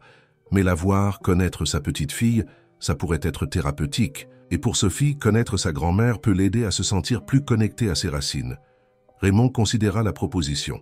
D'accord, mais préparons Sophie de manière adéquate. Expliquons-lui l'état de votre mère pour qu'elle ne soit pas effrayée. Bien sûr, merci de me faire confiance, Raymond. Nous sommes dans le même bateau maintenant, n'est-ce pas? Quand Victoire partit, Raymond s'assit au bord du lit de Sophie, l'observant dormir. La révélation d'aujourd'hui avait tout changé, mais d'une certaine manière, n'avait rien changé. Elle était toujours sa petite fille, son monde entier. Maintenant, elle avait simplement une famille plus grande. Le lundi suivant, le travail au programme Horizon commença à prendre forme concrète. L'équipe était énergisée par les idées de Raymond et Victoire avait approuvé une augmentation significative du budget. La première initiative à être mise en œuvre fut un partenariat avec 3 écoles publiques proches de TechRêve pour offrir des activités extrascolaires aux enfants de parents solos. « Cela va faire une énorme différence », commenta Pierre, l'un des analystes du programme, tout en finalisant les détails du partenariat. Beaucoup de parents renoncent à des opportunités d'emploi parce qu'ils n'ont personne pour garder leurs enfants après l'école. Exactement, approuva Raymond. Ce fut l'une de mes plus grandes difficultés quand Sophie était plus petite. J'ai pu suivre le cours technique d'administration uniquement parce que ma voisine s'est proposée pour rester avec elle les soirs de cours. La semaine passa dans un tourbillon d'activités. Le soir, quand il rentrait à la maison, Raymond trouvait Sophie de plus en plus curieuse à propos de sa famille maternelle nouvellement découverte. Elle avait commencé à dessiner un arbre généalogique élaboré, avec des espaces pour des photos et des informations sur chaque parent. Papa, tante Victoire, a dit qu'elle m'apporterait des photos de ma mère quand elle était petite, raconta-t-elle mercredi, tout en travaillant sur son dessin. Tu crois que je lui ressemble? J'en suis certain, ma fille. Tu as les mêmes boucles, le même sourire, et la même petite marque, bien sûr. Et la même passion pour l'art, ajouta Sophie, fière. Tante Victoire a dit que ma mère adorait la musique et le dessin. C'était étrange pour Raymond d'entendre Sophie se référer à Jeanne comme « ma mère », avec tant de naturel maintenant. Ces dernières années, elle mentionnait rarement sa mère, comme si elle avait accepté son absence. Comme un fait de la vie. Maintenant, il y avait une curiosité renouvelée, un désir de connexion qui à la fois le réjouissait et l'inquiétait. Jeudi, Victoire apparut dans le bureau de Raymond avec une expression tendue. « Le détective a pris contact », dit-elle, fermant la porte derrière elle. Il a trouvé des indices sur Jeanne Moreau. Le cœur de Raymond s'accéléra. Quel genre d'indices? Après vous avoir quitté, Sophie et toi, à Marseille, il y a des traces d'elle travaillant dans un restaurant. À Antibes, pendant environ 6 mois. Ensuite, la piste se refroidit à nouveau. Antibes, c'est relativement proche. Oui, mais c'était il y a presque 5 ans. Le détective suit d'autres pistes maintenant, des personnes qui pourraient l'avoir connue à Antibes, qui pourraient savoir où elle est allée ensuite. Raymond ressentit un mélange d'espoir et d'appréhension. Vous pensez que nous allons la retrouver? Je le crois. La question est, dans quelles conditions? Et pourquoi continue-t-elle à fuir? La question plana dans l'air, sans réponse. La fin de la semaine, comme prévu, Raymond, Victoire et Sophie embarquèrent pour un voyage à Avignon. Sophie était si excitée qu'elle avait à peine pu dormir la nuit précédente, faisant et refaisant sa valise, choisissant soigneusement quel dessin emporter pour montrer à sa grand-mère. Durant le trajet en voiture, Victoire insista. Pour conduire personnellement au lieu de prendre un avion, Sophie bombarda sa tante de questions sur sa grand-mère. Comment s'appelle-t-elle? Qu'est-ce qu'elle aime? Est-ce qu'elle va m'aimer? Est-ce qu'elle sait que j'existe? Elle s'appelle Éléonore, mais tout le monde l'appelle Nora. Elle adore le jardinage, ou du moins elle l'adorait avant de tomber malade. Elle a un magnifique jardin dans la maison de repos où elle habite. Et oui, je lui ai parlé de toi, la semaine dernière, et elle est très impatiente de te rencontrer. Comment a-t-elle réagi quand elle a appris pour moi? Victoire échangea un regard rapide avec Raymond avant de répondre. C'était un moment compliqué, Sophie. Comme je te l'ai expliqué, ta grand-mère a des bons jours et des mauvais jours. Quand je lui ai parlé de toi, elle a d'abord été confuse, puis très émue. Elle a beaucoup pleuré. Elle a pleuré de joie? Oui, de joie, mais aussi de tristesse de ne pas t'avoir connu avant, pour tout le temps perdu. La maison de repos. Les Oliviers se trouvaient dans la périphérie d'Avignon, dans une zone arborée avec vue sur le Rhône. C'était un endroit paisible, et bien entretenu, ressemblant davantage à une pension de famille qu'à une institution médicale. À leur arrivée, ils furent accueillis par une infirmière d'âge moyen avec un sourire accueillant. « Madame Nora passe une bonne journée aujourd'hui », informa-t-elle à Victoire. « Elle est dans le jardin arrière, s'occupant de ses fleurs. Elle a parlé toute la matinée de la visite de sa petite fille. » Victoire sourit, soulagée. « C'est merveilleux. Nous étions inquiets que ce soit une journée difficile pour elle. Je ne l'ai jamais vue aussi lucide ces derniers mois. La nouvelle concernant sa petite fille semble avoir réveillé quelque chose en elle. » Ils suivirent l'infirmière à travers le jardin bien entretenu, jusqu'à une zone plus isolée, où une dame aux cheveux complètement blancs, attachée en un chignon lâche, s'occupait d'un parterre de roses. Malgré l'âge et la fragilité apparente, il y avait une élégance dans ses mouvements, un vestige de la femme forte qu'elle avait été un jour. « Maman » appela doucement Victoire. La dame se retourna et son visage s'illumina en voyant sa fille. Puis ses yeux rencontrèrent Sophie et elle porta ses mains à son visage, émue. « Oh mon Dieu !» murmura-t-elle. « C'est comme voir Claire à nouveau. » Sophie, normalement si bavarde, était soudainement timide. Elle se cacha partiellement derrière Raymond, observant la dame avec une curiosité prudente. « Maman, voici Sophie, ta petite fille », présenta Victoire, « et voici Raymond, son père. » Nora s'approcha lentement, ses yeux fixés sur Sophie. « Quand ?» Elle fut à quelques pas. Elle s'agenouilla avec quelques difficultés pour être à la hauteur de la petite fille. « Tu as ses yeux », dit Nora, sa voix tremblante d'émotion. « Et la petite Marc, puis-je voir ?» Sophie regarda Raymond qui acquiesça pour l'encourager. Elle fit un pas en avant et écarta ses cheveux, montrant la petite tache de naissance en forme de demi-lune. « Identique », murmura Nora, touchant doucement l'endroit. Quand Claire est née, le médecin a dit que c'était un signe de chance, que les enfants avec des marques de naissance sont spéciaux. « Vous aussi, vous pensez que ma mère est vivante ?» demanda Sophie directement, surprenant tout le monde. Nora sembla momentanément confuse, regardant Victoire comme si elle cherchait des conseils. « Oui, ma chérie, » répondit-elle finalement. « Dans mon cœur, j'ai toujours su que Claire était vivante quelque part.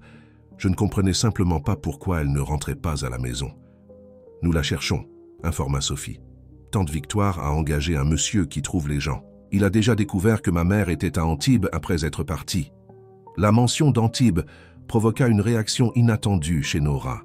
Elle pâlit visiblement et saisit le bras de Victoire avec force. « Antibes » répéta-t-elle, sa voix maintenant tremblante. « Non, ce ne peut pas être une coïncidence. De quoi parles-tu, maman ?» demanda Victoire, inquiète du changement soudain dans le comportement de sa mère. « Lui aussi était à Antibes » murmura Nora, son regard maintenant distant, comme si elle revivait un souvenir douloureux. « C'est là que nous l'avons vu pour... la dernière fois avant de déménager à Nice, avant que tout ne tourne mal. »« Qui, maman, de qui parles-tu » Les yeux de Nora, auparavant clairs et lucides, commençaient à montrer des signes de confusion. « L'homme qui a menacé ton père. L'homme qui a juré qu'il nous retrouverait, peu importe où nous irions. » Raymond et Victoire échangèrent des regards alarmés. Sophie, percevant la tension, saisit la main de son père. « Maman, tu ne m'as jamais parlé de menace, » dit Victoire, tenant doucement les mains de sa mère. Qui était cet homme? Mais Nora perdait déjà sa lucidité. Ses yeux erraient dans le jardin, comme si elle cherchait quelque chose, et sa respiration devenait agitée. « Je dois cacher Claire, » murmura-t-elle. « Il ne doit pas la trouver. Il a promis qu'il l'emmènerait si son père ne payait pas. » L'infirmière, qui observait discrètement à distance, s'approcha rapidement. « Je pense que Madame Nora a besoin de se reposer un peu. Ces épisodes se produisent quand elle est très émue. » Pendant que l'infirmière conduisait doucement Nora vers le bâtiment principal, Victoire resta paralysée, essayant de comprendre ce qu'elle venait d'entendre. « Vous saviez quelque chose à ce sujet ?» demanda Raymond. « À propos d'une menace contre votre famille ?»« Non, » répondit Victoire, sa voix presque un murmure. « Jamais. Mon père était un homme d'affaires prospère, mais il n'a jamais mentionné de problème de ce genre. Du moins, pas à moi ou à Claire. »« Papa, mamie est malade ?» demanda Sophie, confuse par ce qu'elle venait de voir. « Oui, ma fille. Tu te rappelles que nous t'avons expliqué que ta grand-mère est parfois confuse, qu'elle mélange le passé et le présent? C'est ce qui s'est passé maintenant.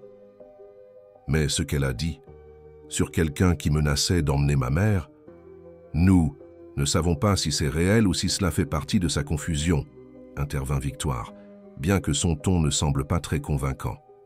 Mais nous allons le découvrir, je te le promets. L'infirmière revint quelques minutes plus tard. Elle se repose maintenant. Il serait peut-être préférable de revenir demain quand elle sera plus calme. Ils convinrent de revenir le lendemain et se dirigèrent vers l'hôtel où ils logeraient. Pendant le dîner, Sophie était inhabituellement silencieuse, dessinant dans son petit carnet tandis que les adultes conversaient à voix basse. « Et si c'était vrai ?» chuchota Victoire. « Et si Claire s'était enfuie parce qu'elle était menacée d'une manière ou d'une autre? Cela expliquerait pourquoi elle a changé d'identité, pourquoi elle a coupé les liens avec sa famille, » réfléchit Raymond. « Mais cela n'explique pas pourquoi elle a abandonné Sophie. À moins que... » Victoire hésita, réticente à exprimer sa pensée. À moins que quoi? À moins qu'elle ne pensât que Sophie serait aussi en danger si elle restait avec elle. Le silence qui suivit fut lourd, chargé d'implications. Si Claire avait laissé sa fille pour la protéger, cela signifiait que le danger, quel qu'il soit, existait encore quand Sophie n'avait que 2 ans, et possiblement existait encore maintenant. Tante Victoire appela soudainement Sophie, levant les yeux de son dessin. « Vous pensez que c'est pour ça que ma mère est partie, parce que quelqu'un de méchant la cherchait ?» Les adultes se regardèrent, surpris. Sophie avait été attentive à la conversation tout ce temps. « Nous ne savons, pas avec certitude, ma chérie, » répondit Victoire avec honnêteté. « Mais c'est une possibilité que nous devons considérer. Si c'est ça, continua la petite fille, alors elle ne m'a pas abandonnée parce qu'elle ne m'aimait pas, c'était pour me protéger. » « C'est possible, oui, » acquiesça Raymond, ému par la perspicacité de sa fille. « Alors nous devons la retrouver, » conclut Sophie avec détermination, pour lui dire que tout va bien maintenant qu'elle peut revenir. Victoire sentit un nœud dans sa gorge. « C'est exactement ce que nous allons faire, Sophie. Nous allons retrouver ta mère et la ramener à la maison. » Cette nuit-là, pendant que Sophie dormait, Victoire reçut un appel du détective privé. Elle répondit dans le couloir de l'hôtel pour ne pas réveiller la petite fille. « J'ai des nouvelles, Madame Beaumont. J'ai trouvé quelqu'un qui a travaillé avec Jeanne Moreau à Antibes. Selon cette personne, Jeanne est partie il y a environ 4 ans pour Grenoble. Elle semblait effrayée, disait qu'elle devait aller le plus loin possible. »« Grenoble ?» répéta Victoire. « Dans les Alpes ?»« Exactement, je suis cette piste maintenant. Mais il y a autre chose. Quelque chose qui pourrait être pertinent compte tenu de ce que vous m'avez raconté sur la conversation avec votre mère aujourd'hui. » « Quoi ?» La personne qui m'a donné cette information a mentionné que, peu avant le départ de Jeanne, un homme est venu au restaurant la chercher. Un homme bien habillé, avec un accent parisien, qui disait être un vieil ami de la famille. Quand elle l'a vu, elle a paniqué et s'est enfuie par l'arrière de l'établissement. Le lendemain, elle avait déjà quitté la ville. 3 semaines s'écoulèrent depuis la visite à Avignon. Le programme Horizon s'épanouissait sous la coordination de Raymond, qui avait mis en place avec succès des partenariats avec des écoles, des entreprises et des organisations non gouvernementales pour créer un réseau de soutien complet pour les parents solos. Son travail attirait même l'attention de la presse locale, qui présentait l'initiative comme un exemple de responsabilité sociale des entreprises.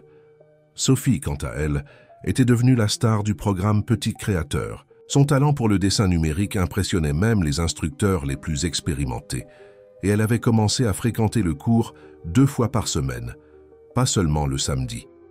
Victoire, pendant ce temps, partageait son temps entre ses responsabilités de PDG de TechRêve, des visites régulières à sa mère à Avignon, qui avait de plus en plus de moments de lucidité et la recherche incessante de sa sœur. Le détective privé continuait de suivre des pistes, et la dernière information confirmait que Jeanne Claire avait effectivement été à Grenoble, où elle avait travaillé pendant près d'1 an dans une auberge en montagne. Ce vendredi matin, Raymond arriva à TechRêve plus tôt que d'habitude. Il y avait une importante réunion avec des sponsors potentiels pour le programme Horizon et il voulait réviser sa présentation une dernière fois. À sa surprise, il trouva Victoire déjà dans son bureau, le visage tendu, les yeux reflétant une nuit de sommeil agité. « Il s'est passé quelque chose ?» demanda-t-il, fermant la porte derrière lui. Victoire indiqua la chaise en face d'elle. Le détective a appelé au milieu de la nuit. Il l'a trouvé, Raymond. Le cœur de Raymond s'accéléra. « Jeanne ? Où ?» Dans un petit village des Alpes, appelé Saint-Martin. Elle travaille comme professeure de musique dans une école locale. Elle utilise maintenant le nom de Sophie Martin, professeure de musique. Raymond laissa échapper un sourire mélancolique. Elle parlait toujours de donner des cours de musique un jour. Claire adorait la musique depuis l'enfance, confirma Victoire. Elle jouait de la guitare, du piano chantait. Notre père considérait cela comme un simple passe-temps, mais pour elle, c'était une passion. Et maintenant, que faisons-nous ? Victoire respira profondément. Le détective lui a parlé. Il a dit qu'il était un avocat représentant la famille de Jeanne Moreau, qu'ils avaient découvert où elle se trouvait et voulaient se prendre contact. Elle a paniqué, bien sûr. Elle a nié être Jeanne, a dit que c'était une erreur. Mais il a quand même laissé mon numéro de téléphone. Vous pensez qu'elle va appeler ? Je ne sais pas. Probablement pas. Si elle a passé tout ce temps à cacher son identité, pourquoi prendrait-elle le risque maintenant ? Victoire fit une pause, passant sa main dans ses cheveux en un geste de frustration. Mais maintenant, nous savons où elle est. Nous pouvons aller la voir. Et Sophie, on l'emmène avec nous ? C'est la question la plus délicate. D'un côté, Claire pourrait refuser de nous voir, et ce serait dévastateur pour Sophie. D'un autre côté, si nous n'emmenons pas Sophie et que la rencontre est positive, nous aurons privé les deux d'un moment significatif. Raymond réfléchit. Un moment. Je pense que nous devrions y aller d'abord, juste nous deux. Évaluer la situation, comprendre pourquoi elle s'est enfuie, pourquoi elle se cache. Si c'est sûr, si elle est réceptive, alors nous amènerons Sophie. Je suis d'accord, acquiesça Victoire. Nous pouvons partir demain matin. J'ai un jet privé que j'utilise pour les voyages d'affaires. En quelques heures, nous serons là-bas. Un jet. Raymond haussa les sourcils, encore pas complètement habitué au niveau de richesse et de pouvoir que Victoire possédait. C'est plus rapide et discret. Et pour Sophie, avec qui restera-t-elle ? Je peux demander à Madame Bertrand, ma voisine. Elle est déjà remise de la naissance de sa petite fille et elle s'offre toujours pour garder Sophie quand j'en ai besoin. C'était décidé. Ils partirent. Le lendemain matin, après que Raymond eut expliqué à Sophie que lui et Victoire devaient faire un voyage d'affaires rapide, la petite fille, bien que déçue de ne pas pouvoir les accompagner, fut ravie par la promesse d'un week-end spécial avec Madame Bertrand qui prévoyait de l'emmener au cinéma et au parc. Le vol jusqu'aux Alpes fut silencieux, chacun perdu dans ses propres pensées et craintes. Que dirait-il à Claire après tant d'années ? Comment réagirait-elle ? Et plus important, qu'y avait-il derrière toute cette histoire de menaces et de fuites ? Saint-Martin était un petit village de colonisation savoyarde, entouré de montagnes verdoyantes et connu pour son tourisme de ski. Suivant les instructions du détective, ils se dirigèrent vers l'école municipale des arts, un bâtiment modeste mais bien entretenu dans le centre du village. Elle doit être en train de donner cours maintenant, informa Victoire, consultant les notes qu'elle avait prises. Elle terminera à 14 heures. Ils garèrent la voiture de location à une distance discrète et attendirent. À 14h05, une femme aux cheveux bouclés attachés en chignon, portant une robe simple à fleurs, sortit du bâtiment. Malgré les 15 ans de séparation, Victoire reconnut immédiatement sa sœur. « C'est elle », chuchota-t-elle, sa voix brisée par l'émotion. Claire, ou Sophie, comme elle s'appelait maintenant, marchait tranquillement sur le trottoir, portant un dossier de partition et une guitare sur le dos. Il y avait une sérénité dans son expression qui contrastait avec l'image de l'adolescente rebelle que Victoire gardait en mémoire. « Allons-y », dit Raymond, ouvrant la portière de Deisentas. « La voiture !» Ils la suivirent à pied à une distance respectueuse, jusqu'à ce qu'elle entre dans un petit café. Ils échangèrent un regard, respirèrent profondément et entrèrent aussi. Claire était assise à une table dans un coin, feuilletant des partitions tout en attendant sa commande. Quand elle leva les yeux et vit Victoire, le choc fut visible. La tasse qu'elle tenait tomba sur la table, renversant du café. « Ce n'est pas possible », murmura-t-elle. « le visage pâle comme si elle avait vu un fantôme. Victoire s'approcha lentement, les mains tremblantes. « Claire, mon nom est Sophie, » répondit-elle automatiquement, mais sa voix trahissait le mensonge.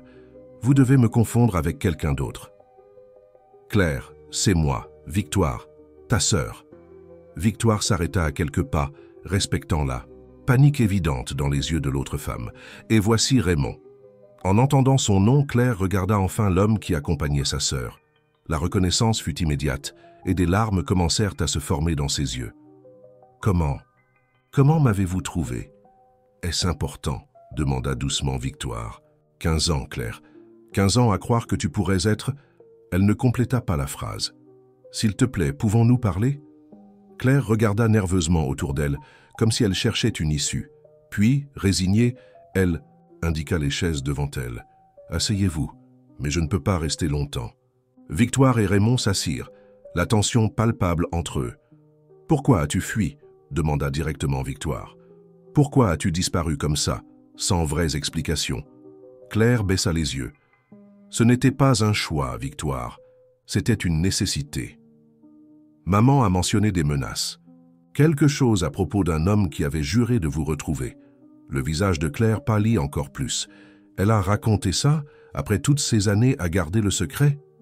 Elle a des moments de confusion maintenant. Démence précoce, disent les médecins. Victoire fit une pause observant la douleur dans les yeux de sa sœur.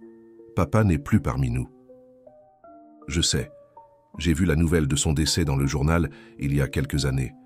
Claire respira profondément, semblant prendre une décision difficile. Qu'a exactement raconté maman? Juste des fragments, qu'il y avait un homme qui avait menacé de t'emmener si papa ne payait pas quelque chose, que vous l'aviez vu pour... La dernière fois à Antibes, avant de déménager à Nice. Claire ferma les yeux comme si elle revivait des souvenirs douloureux. Richard Mercier, il était associé de papa dans les affaires d'exportation. J'ai découvert, par hasard, des documents qui prouvaient qu'il était impliqué dans des combines de fraude fiscale et de blanchiment d'argent. Quand j'ai confronté papa, il a admis qu'il était victime de chantage de la part de Richard depuis des années. Papa impliqué dans des activités illégales? Victoire semblait incrédule. Pas par choix. Richard l'a manipulé, a falsifié. Sa signature sur des documents a créé un système où papa semblait aussi coupable que lui. Quand papa a finalement voulu s'éloigner, dénoncer tout, Richard a menacé de m'enlever. Il a dit que si papa ne continuait pas à coopérer, je serais la première à payer. C'est pour ça que vous avez fui à Nice? Oui, nous avons changé de ville. Papa a vendu une partie des affaires, a essayé de recommencer. Mais Richard nous a retrouvés. C'est à ce moment que j'ai décidé que la seule façon de protéger la famille était de vraiment disparaître. Si je n'étais plus là, Richard n'aurait plus de moyens d'utiliser la menace contre moi pour contrôler papa. « Alors ta fuite était pour nous protéger ?» conclut Victoire, des larmes coulant sur son visage. « Exactement. Je n'avais que 17 ans, mais je comprenais assez pour savoir que cet homme était dangereux, qu'il n'hésiterait pas à mettre ses menaces à exécution. » Raymond, qui jusqu'alors avait simplement écouté, intervint enfin. « Et Toulon? Comment t'es-tu retrouvé là-bas » Claire le regarda avec un mélange de honte et de tristesse. « J'ai erré dans quelques villes d'abord, travaillant dans des emplois temporaires, toujours avec la peur d'être retrouvé. À Toulon, j'ai obtenu le travail au restaurant. J'ai créé l'identité de Jeanne Moreau.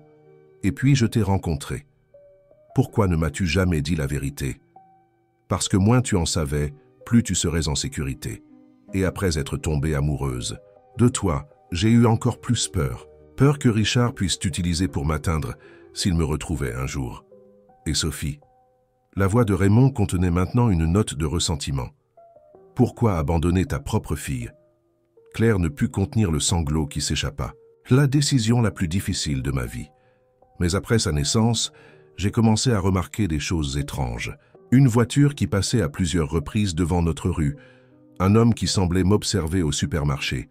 J'ai pensé que c'était de la paranoïa, jusqu'au jour où j'ai reçu une lettre anonyme avec seulement 2 mots « Je t'ai trouvé ». « Richard ?» demanda Victoire. Je n'en suis pas absolument certaine, mais je ne pouvais pas prendre le risque. S'il me trouvait avec Sophie, il utiliserait ma fille comme moyen de pression.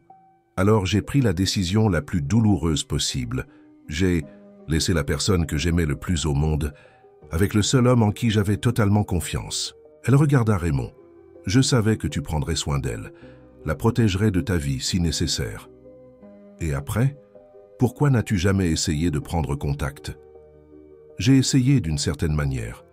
Les premières années, j'envoyais des cartes d'anniversaire anonymes à Sophie, avec de petites sommes d'argent à l'intérieur.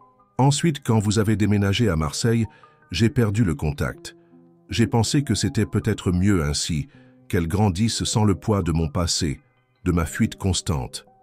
Victoire prit la main de sa sœur sur la table. Richard Mercier est en prison depuis 8 ans, Claire. Il a été condamné pour fraude fiscale et autres crimes financiers. Il n'est plus une menace. La nouvelle sembla frapper Claire comme un coup physique. En prison? Tu es sûr? Absolument. Quand le détective a mentionné l'homme avec l'accent parisien qui t'a cherché à Antibes, j'ai fait des recherches sur tous les anciens associés de papa. J'ai trouvé Richard et son casier judiciaire. Il a été arrêté lors d'une opération de la police nationale contre la corruption. Il ne sortira pas de sitôt. Des larmes de soulagement commencèrent à couler sur le visage de Claire. Toutes ces années à fuir, et il ne pouvait plus me retrouver. Tu peux rentrer à la maison maintenant, dit doucement. Victoire, il n'y a plus de raison de te cacher. Maison. Le mot sonnait étrangement sur les lèvres de Claire. Je ne sais pas si j'ai encore une maison où retourner. Si, tu en as une, assura Victoire. Maman est à Avignon, dans une maison de repos.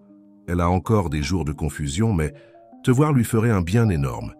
Et il y a quelqu'un d'autre qui a vraiment besoin de te connaître. Sophie. Le nom de sa fille fit que la voix de Claire se brisa. Comment va-t-elle? Ce fut Raymond qui répondit, sa voix plus douce maintenant, le ressentiment initial cédant la place à la compréhension. Elle est incroyable, intelligente, créative, pleine de vie. Elle a un talent extraordinaire pour le dessin. Et elle a ta petite marque exactement au même endroit. Elle sait à mon sujet. Elle sait que tu es vivante, que tu ne l'as pas abandonnée par manque d'amour. Récemment, nous avons découvert le lien entre Jeanne et Claire, et nous lui avons dit qu'elle a une famille plus grande qu'elle ne l'imaginait. Une grand-mère, une tante. Et une mère? Demanda Claire, hésitante. Et une mère? Confirma Raymond. Elle veut te connaître, Claire. Elle veut comprendre pourquoi tu as dû partir. Claire couvrit son visage de ses mains, laissant les émotions réprimées pendant des années finalement s'exprimer. Quand elle regarda à nouveau vers eux, il y avait de la détermination dans ses yeux. « Je veux la voir, je veux connaître ma fille, tout lui expliquer. Si vous le permettez, si elle veut me voir. »« Elle le veut, » assura Victoire. « En fait, c'était son idée que nous venions te chercher. Elle a dit que nous devions te retrouver pour te dire que tout va bien maintenant, que tu peux revenir. » Un sourire illumina le visage de Claire pour la première fois depuis le début de la conversation. « Elle a dit ça? » ?»« Oui. Elle est extraordinairement compréhensive pour une enfant de 7 ans. »« 8, corrigea Claire automatiquement. Elle a eu 8 ans le mois dernier, le 17. Raymond et Victoire échangèrent des regards surpris. « Tu t'en es souvenu. Chaque anniversaire, chaque Noël, chaque date importante. Je les ai tous passés en pensant à elle, imaginant comment elle serait, ce qu'elle ferait. J'ai gardé chaque moment perdu ici. » Elle toucha son propre cœur. « Tu n'auras plus besoin d'imaginer, dit Raymond. Tu peux faire partie de sa vie maintenant, si tu le souhaites. » Plus que n'importe quoi au monde. Ils convinrent que Claire viendrait à Marseille le week-end suivant. Elle avait besoin de quelques jours pour organiser sa vie à Saint-Martin, expliquer la situation à l'école où elle travaillait, se préparer émotionnellement pour les retrouvailles avec sa fille. Durant le vol de retour, Victoire et Raymond discutèrent de comment préparer Sophie pour le grand moment. « Elle est mature pour son âge, mais c'est encore une enfant, » réfléchit Raymond. « Nous devons nous assurer qu'elle comprend que, même avec le retour de Claire, rien ne changera. Dans notre relation de père et fille, je suis d'accord. Et nous devons être honnêtes sur le passé de Claire, expliquer pourquoi elle a dû s'enfuir, mais d'une manière que Sophie puisse comprendre. Sans mentionner les crimes ou les menaces explicites, approuva Raymond. Seulement qu'il y avait une personne méchante qui voulait faire du mal à sa famille et qu'elle est partie pour protéger tout le monde, particulièrement Sophie. En arrivant à Marseille, ils trouvèrent Sophie radieuse après une journée au parc avec Madame Bertrand. Tandis que la petite fille bavardait sur les manèges et les glaces, Raymond et Victoire échangèrent des regards complices, gardant le secret qui transformerait sa vie dans quelques jours. Le jeudi de cette semaine-là, ils racontèrent finalement à Sophie qu'ils avaient retrouvé sa mère et qu'elle viendrait à Marseille le samedi pour la rencontrer. Vraiment? Les yeux de la petite fille s'écarquillèrent dans un mélange de choc et de joie. « Ma mère vient me voir ?»« Oui, ma fille, » confirma Raymond. « Elle est très impatiente de te rencontrer. »« Mais elle me connaît déjà, » argumenta Sophie, confuse. « Elle s'est occupée de moi quand j'étais bébé. »« Oui, mais tu as beaucoup grandi depuis, » expliqua doucement Victoire. « Elle a hâte de voir la merveilleuse petite fille que tu es devenue. Elle va habiter avec nous ?» La question était adressée à Raymond qui ressentit un pincement au cœur. « Pas tout de suite, ma fille. Ta mère a une vie dans une autre ville maintenant. Elle est professeure de musique dans une école, mais elle veut faire partie de ta vie, te rendre visite régulièrement et qui sait à l'avenir habiter plus près. Elle est gentille, elle va m'aimer. »« Elle t'aime déjà beaucoup, » assura Victoire. « Et oui, elle est très gentille. Elle joue de la guitare, chante, enseigne la musique aux enfants. » Les yeux de Sophie brillèrent. « Comme moi j'aime dessiner. »« Exactement. Vous avez beaucoup de choses en commun. » Dans les jours qui suivirent, Sophie oscilla entre l'excitation et la nervosité. Elle fit des dizaines de dessins pour montrer à sa mère, choisit et refusa plusieurs tenues pour le grand jour, et bombarda Raymond et Victoire d'innombrables questions sur Claire, ses goûts, si elle penserait que ceci ou cela était bien. Finalement, le samedi arriva. Ils avaient convenu que la première rencontre aurait lieu chez Victoire, un environnement neutre mais accueillant, où ils auraient l'intimité pour un moment aussi intime et chargé d'émotions. Sophie était trop nerveuse pour manger au petit déjeuner. Elle portait la robe fleurie qu'elle avait achetée avec Raymond pour l'entretien, maintenant considérée comme sa robe porte-bonheur, et portait un dossier avec ses meilleurs dessins. « Et si elle ne m'aime pas ?» demanda-t-elle pour la énième fois, alors qu'ils se dirigeaient vers la maison de Victoire. « Impossible de ne pas t'aimer, ma fille, » assura Raymond, serrant sa petite main. « Ta mère va t'adorer, exactement comme moi, et tante Victoire t'adoreront. » Lazzi. Maison de Victoire se trouvait dans un lotissement élégant du quartier de la Corniche, avec vue sur la Méditerranée. Elle était spacieuse et sophistiquée, mais Victoire s'était efforcée de la rendre plus accueillante pour l'occasion, avec des fleurs colorées, des ballons et même un gâteau au chocolat, le préféré de Sophie. Claire arriverait à 11h. À 10h30, Sophie était déjà agitée, marchant d'un côté à l'autre du salon, s'arrêtant occasionnellement pour regarder par la fenêtre. « Elle est en retard », déclara-t-elle à 11h05, son petit visage plissé d'inquiétude. « Juste. »« Un petit peu, ma fille, » rassura Raymond. « Peut-être que le taxi a rencontré des embouteillages. » À 11h10, la sonnette retentit enfin. Sophie se figea au milieu du salon, soudainement paralysée par la peur et l'anticipation. Victoire alla ouvrir, tandis que Raymond s'agenouillait à côté de sa fille. « Tout ira bien, princesse. Respire profondément. » Ils entendirent des voix dans l'entrée, des pas qui s'approchaient. Et alors, Claire était là, debout à la porte du salon, les yeux embués fixés sur la petite silhouette de Sophie. Le temps sembla s'arrêter à ce moment. Mère et fille s'étudiaient mutuellement, absorbant chaque détail, reconnaissant des similitudes, les mêmes boucles, les mêmes yeux expressifs, la même marque de naissance sous l'oreille. « Bonjour, Sophie », dit finalement Claire, sa voix presque un murmure. « Bonjour, maman », répondit Sophie, le mot « maman » sonnant étrange et en même temps familier sur ses lèvres.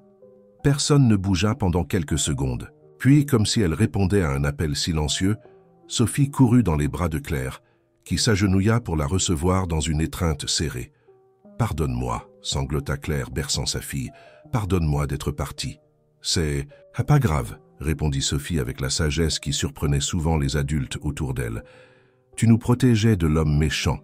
Maintenant, il est en prison, et tu peux rester. » Claire s'écarta légèrement pour regarder le visage de sa fille, surprise par sa compréhension. « Ah oui, c'est exactement ça. Mais je veux que tu saches que jamais, pas une seconde, je n'ai cessé de t'aimer. Tu as toujours été là. » Elle toucha son propre cœur. « Je sais. Papa et tante Victoire m'ont tout expliqué. » Claire regarda avec reconnaissance Raymond et Victoire, qui observèrent la scène les yeux embués. « J'ai fait des dessins pour toi. annonça Sophie soudainement timide. « Tu veux voir? J'adorerais voir. » Elles s'assirent sur le canapé, Sophie montrant fièrement ses œuvres, expliquant chacune avec enthousiasme. Claire écoutait attentivement, posant des questions, complimentant sincèrement le talent de sa fille. « Tu es une artiste incroyable », déclara-t-elle après avoir vu tous les dessins. « Beaucoup plus talentueuse que je ne l'étais à ton âge. Vraiment. Tu dessinais aussi ? Un peu. Mais mon fort a toujours été la musique. Qui sait, un jour nous pourrons créer quelque chose ensemble. Toi dessinant, moi composant une musique pour accompagner. » Les yeux de Sophie brillèrent à cette idée. « Ce serait génial. On peut commencer aujourd'hui ?» Claire rit, le son, musical et authentique. « Bien sûr, si tu veux. J'ai apporté ma guitare. » La journée se déroula dans une bulle d'émotions intenses et de découvertes. Ils déjeunèrent ensemble, avec Sophie assise entre Raymond et Claire, Victoire complétant le quatuor familial. Ils parlèrent de l'école de Sophie, des cours de dessin chez TechRêve, du travail de Claire comme professeur de musique. L'après-midi, comme promis, Claire prit sa guitare et improvisa une chanson tandis que Sophie dessinait, créant une illustration pour accompagner la mélodie. Raymond et Victoire les observaient, émus par la connexion naturelle qui se formait entre mère et fille, comme si les années de séparation n'avaient jamais existé. Quand le soleil commença à se coucher, projetant une lueur dorée à travers les fenêtres du salon de Victoire, Claire aborda finalement le sujet qui planait dans l'air. « Sophie, je veux que tu saches qu'à partir de maintenant, j'ai l'intention de faire partie de ta vie si tu le permets. Je ne veux pas remplacer ton père, il est incroyable et t'a élevé merveilleusement. Je veux simplement ajouter plus d'amour à ta vie, être une présence constante, mieux te connaître chaque jour. Tu vas habiter ici à Marseille. Je ne sais pas encore exactement. J'ai des engagements à Saint-Martin jusqu'à la fin de l'année scolaire, mais je promets de venir souvent. Et qui sait, pendant les vacances, tu pourrais me rendre visite là-bas aussi. Avec papa? Bien sûr, s'il le veut et le peut. » Claire regarda Raymond qui acquiesça. « Et après, tu viendras habiter ici. C'est le plan. Ta tante Victoire m'a déjà offert un emploi dans le programme culturel de TechRêve. Je pourrais enseigner la musique aux enfants ici, peut-être même dans ton école. » Sophie réfléchit à cela un moment. « Je pense que ce sera bien d'avoir une mère. Toutes mes amies en ont. Maintenant, j'ai un père, une mère, une tante et une grand-mère. Une famille complète. » « La famille est la plus spéciale du monde, » approuva Claire, embrassant sa fille une fois de plus. Ce soir-là, quand Raymond et Sophie se préparaient à partir, la petite fille surprit tout le monde avec une demande. « Papa, maman peut dormir chez nous ce soir, dans ma chambre? Il y a de la place dans mon lit et je voudrais lui montrer tous mes jouets. » Raymond hésita, regardant Claire qui semblait également surprise par la demande. « Si ton père est d'accord, j'adorerais, » répondit-elle prudemment. Après un moment de réflexion, Raymond acquiesça. « D'accord, ma fille. Ta mère peut rester cette nuit. » Le sourire qui illumina le visage de Sophie valait n'importe quel inconfort initial que Raymond pouvait ressentir. Après tout, c'était de cela qu'il s'agissait dans la parentalité, mettre le bonheur de sa fille au-dessus du sien. Alors, qu'il disait au revoir à Victoire, elle attira son frère dans une étreinte serrée. « Merci, » chuchota-t-elle, « pour tout. Pour avoir pris soin de Sophie toutes ces années, pour permettre à Claire de revenir dans sa vie, pour me laisser faire partie de cette famille. C'est nous qui devons te remercier, » répondit Raymond. « Tu nous as donné bien plus qu'un emploi. Tu nous as donné une famille complète. » 3 mois plus tard, Claire déménagea officiellement à Marseille, assumant le poste de coordinatrice du programme culturel de TechRêve nouvellement créé, une extension du programme Horizon qui offrait des cours de musique, d'art plastique et de théâtre aux enfants de communautés défavorisées. Raymond, Sophie et Victoire l'aidèrent à s'installer dans un appartement proche de celui de Raymond, lui permettant d'être toujours à proximité, participant activement à la routine de sa fille, mais respectant l'espace et le rôle central que Raymond occupait dans la vie de Sophie. L'adaptation ne fut pas sans défi, bien sûr. Il y eut des moments d'insécurité, de jalousie, d'ajustement nécessaires.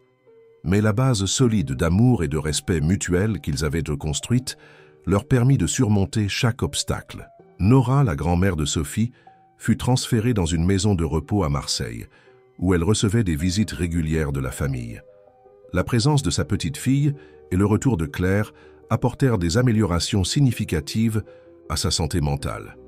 avec des périodes de lucidité de plus en plus fréquentes et durables. Le programme Horizon, sous la direction de Raymond, s'étendit à d'autres villes, devenant un modèle national de soutien aux familles monoparentales. Son histoire personnelle, maintenant avec une fin heureuse, inspirait d'autres personnes à croire qu'il était possible de surmonter les adversités et de construire une vie épanouie, même en affrontant des obstacles qui semblaient insurmontables. Un dimanche après-midi, environ un an après les retrouvailles, la famille était réunie chez Victoire pour un barbecue. Tandis que Raymond et Victoire préparèrent le repas, Claire et Sophie étaient assises sur la pelouse, elle jouant de la guitare, la petite fille dessinant sur sa tablette. « Tu sais, maman, » dit soudainement Sophie, levant les yeux de son dessin, « je pense que notre famille est un peu bizarre, mais c'est la meilleure du monde. » Claire sourit, touchant doucement la marque de naissance de sa fille, identique à la sienne. « Bizarre comment ? » « Eh bien, j'ai un père qui était gardien et qui dirige maintenant un programme social super important. J'ai une mère qui a disparu pendant des années, mais qui est revenue. J'ai une tante qui est chef d'une énorme entreprise, mais qui préfère passer les dimanches à faire des barbecues avec nous. Et j'ai une grand-mère qui parfois se souvient des choses, parfois non, mais qui se souvient toujours de me donner des bonbons quand personne ne regarde. » Claire rit, enchantée par la perspective de sa fille. « Et c'est bien ou mal ? » « C'est parfait, » déclara Sophie avec conviction, « parce que tout le monde s'aime vraiment. Et au final, c'est ça qui compte, non ? » « Exactement, ma petite artiste. Au final, c'est l'amour qui compte. Tout le reste, ce sont juste des détails. » À ce moment, observant sa fille sous la lumière dorée du soir provençal, Claire ressentit une profonde gratitude pour tous les chemins qui l'avaient menée jusqu'ici.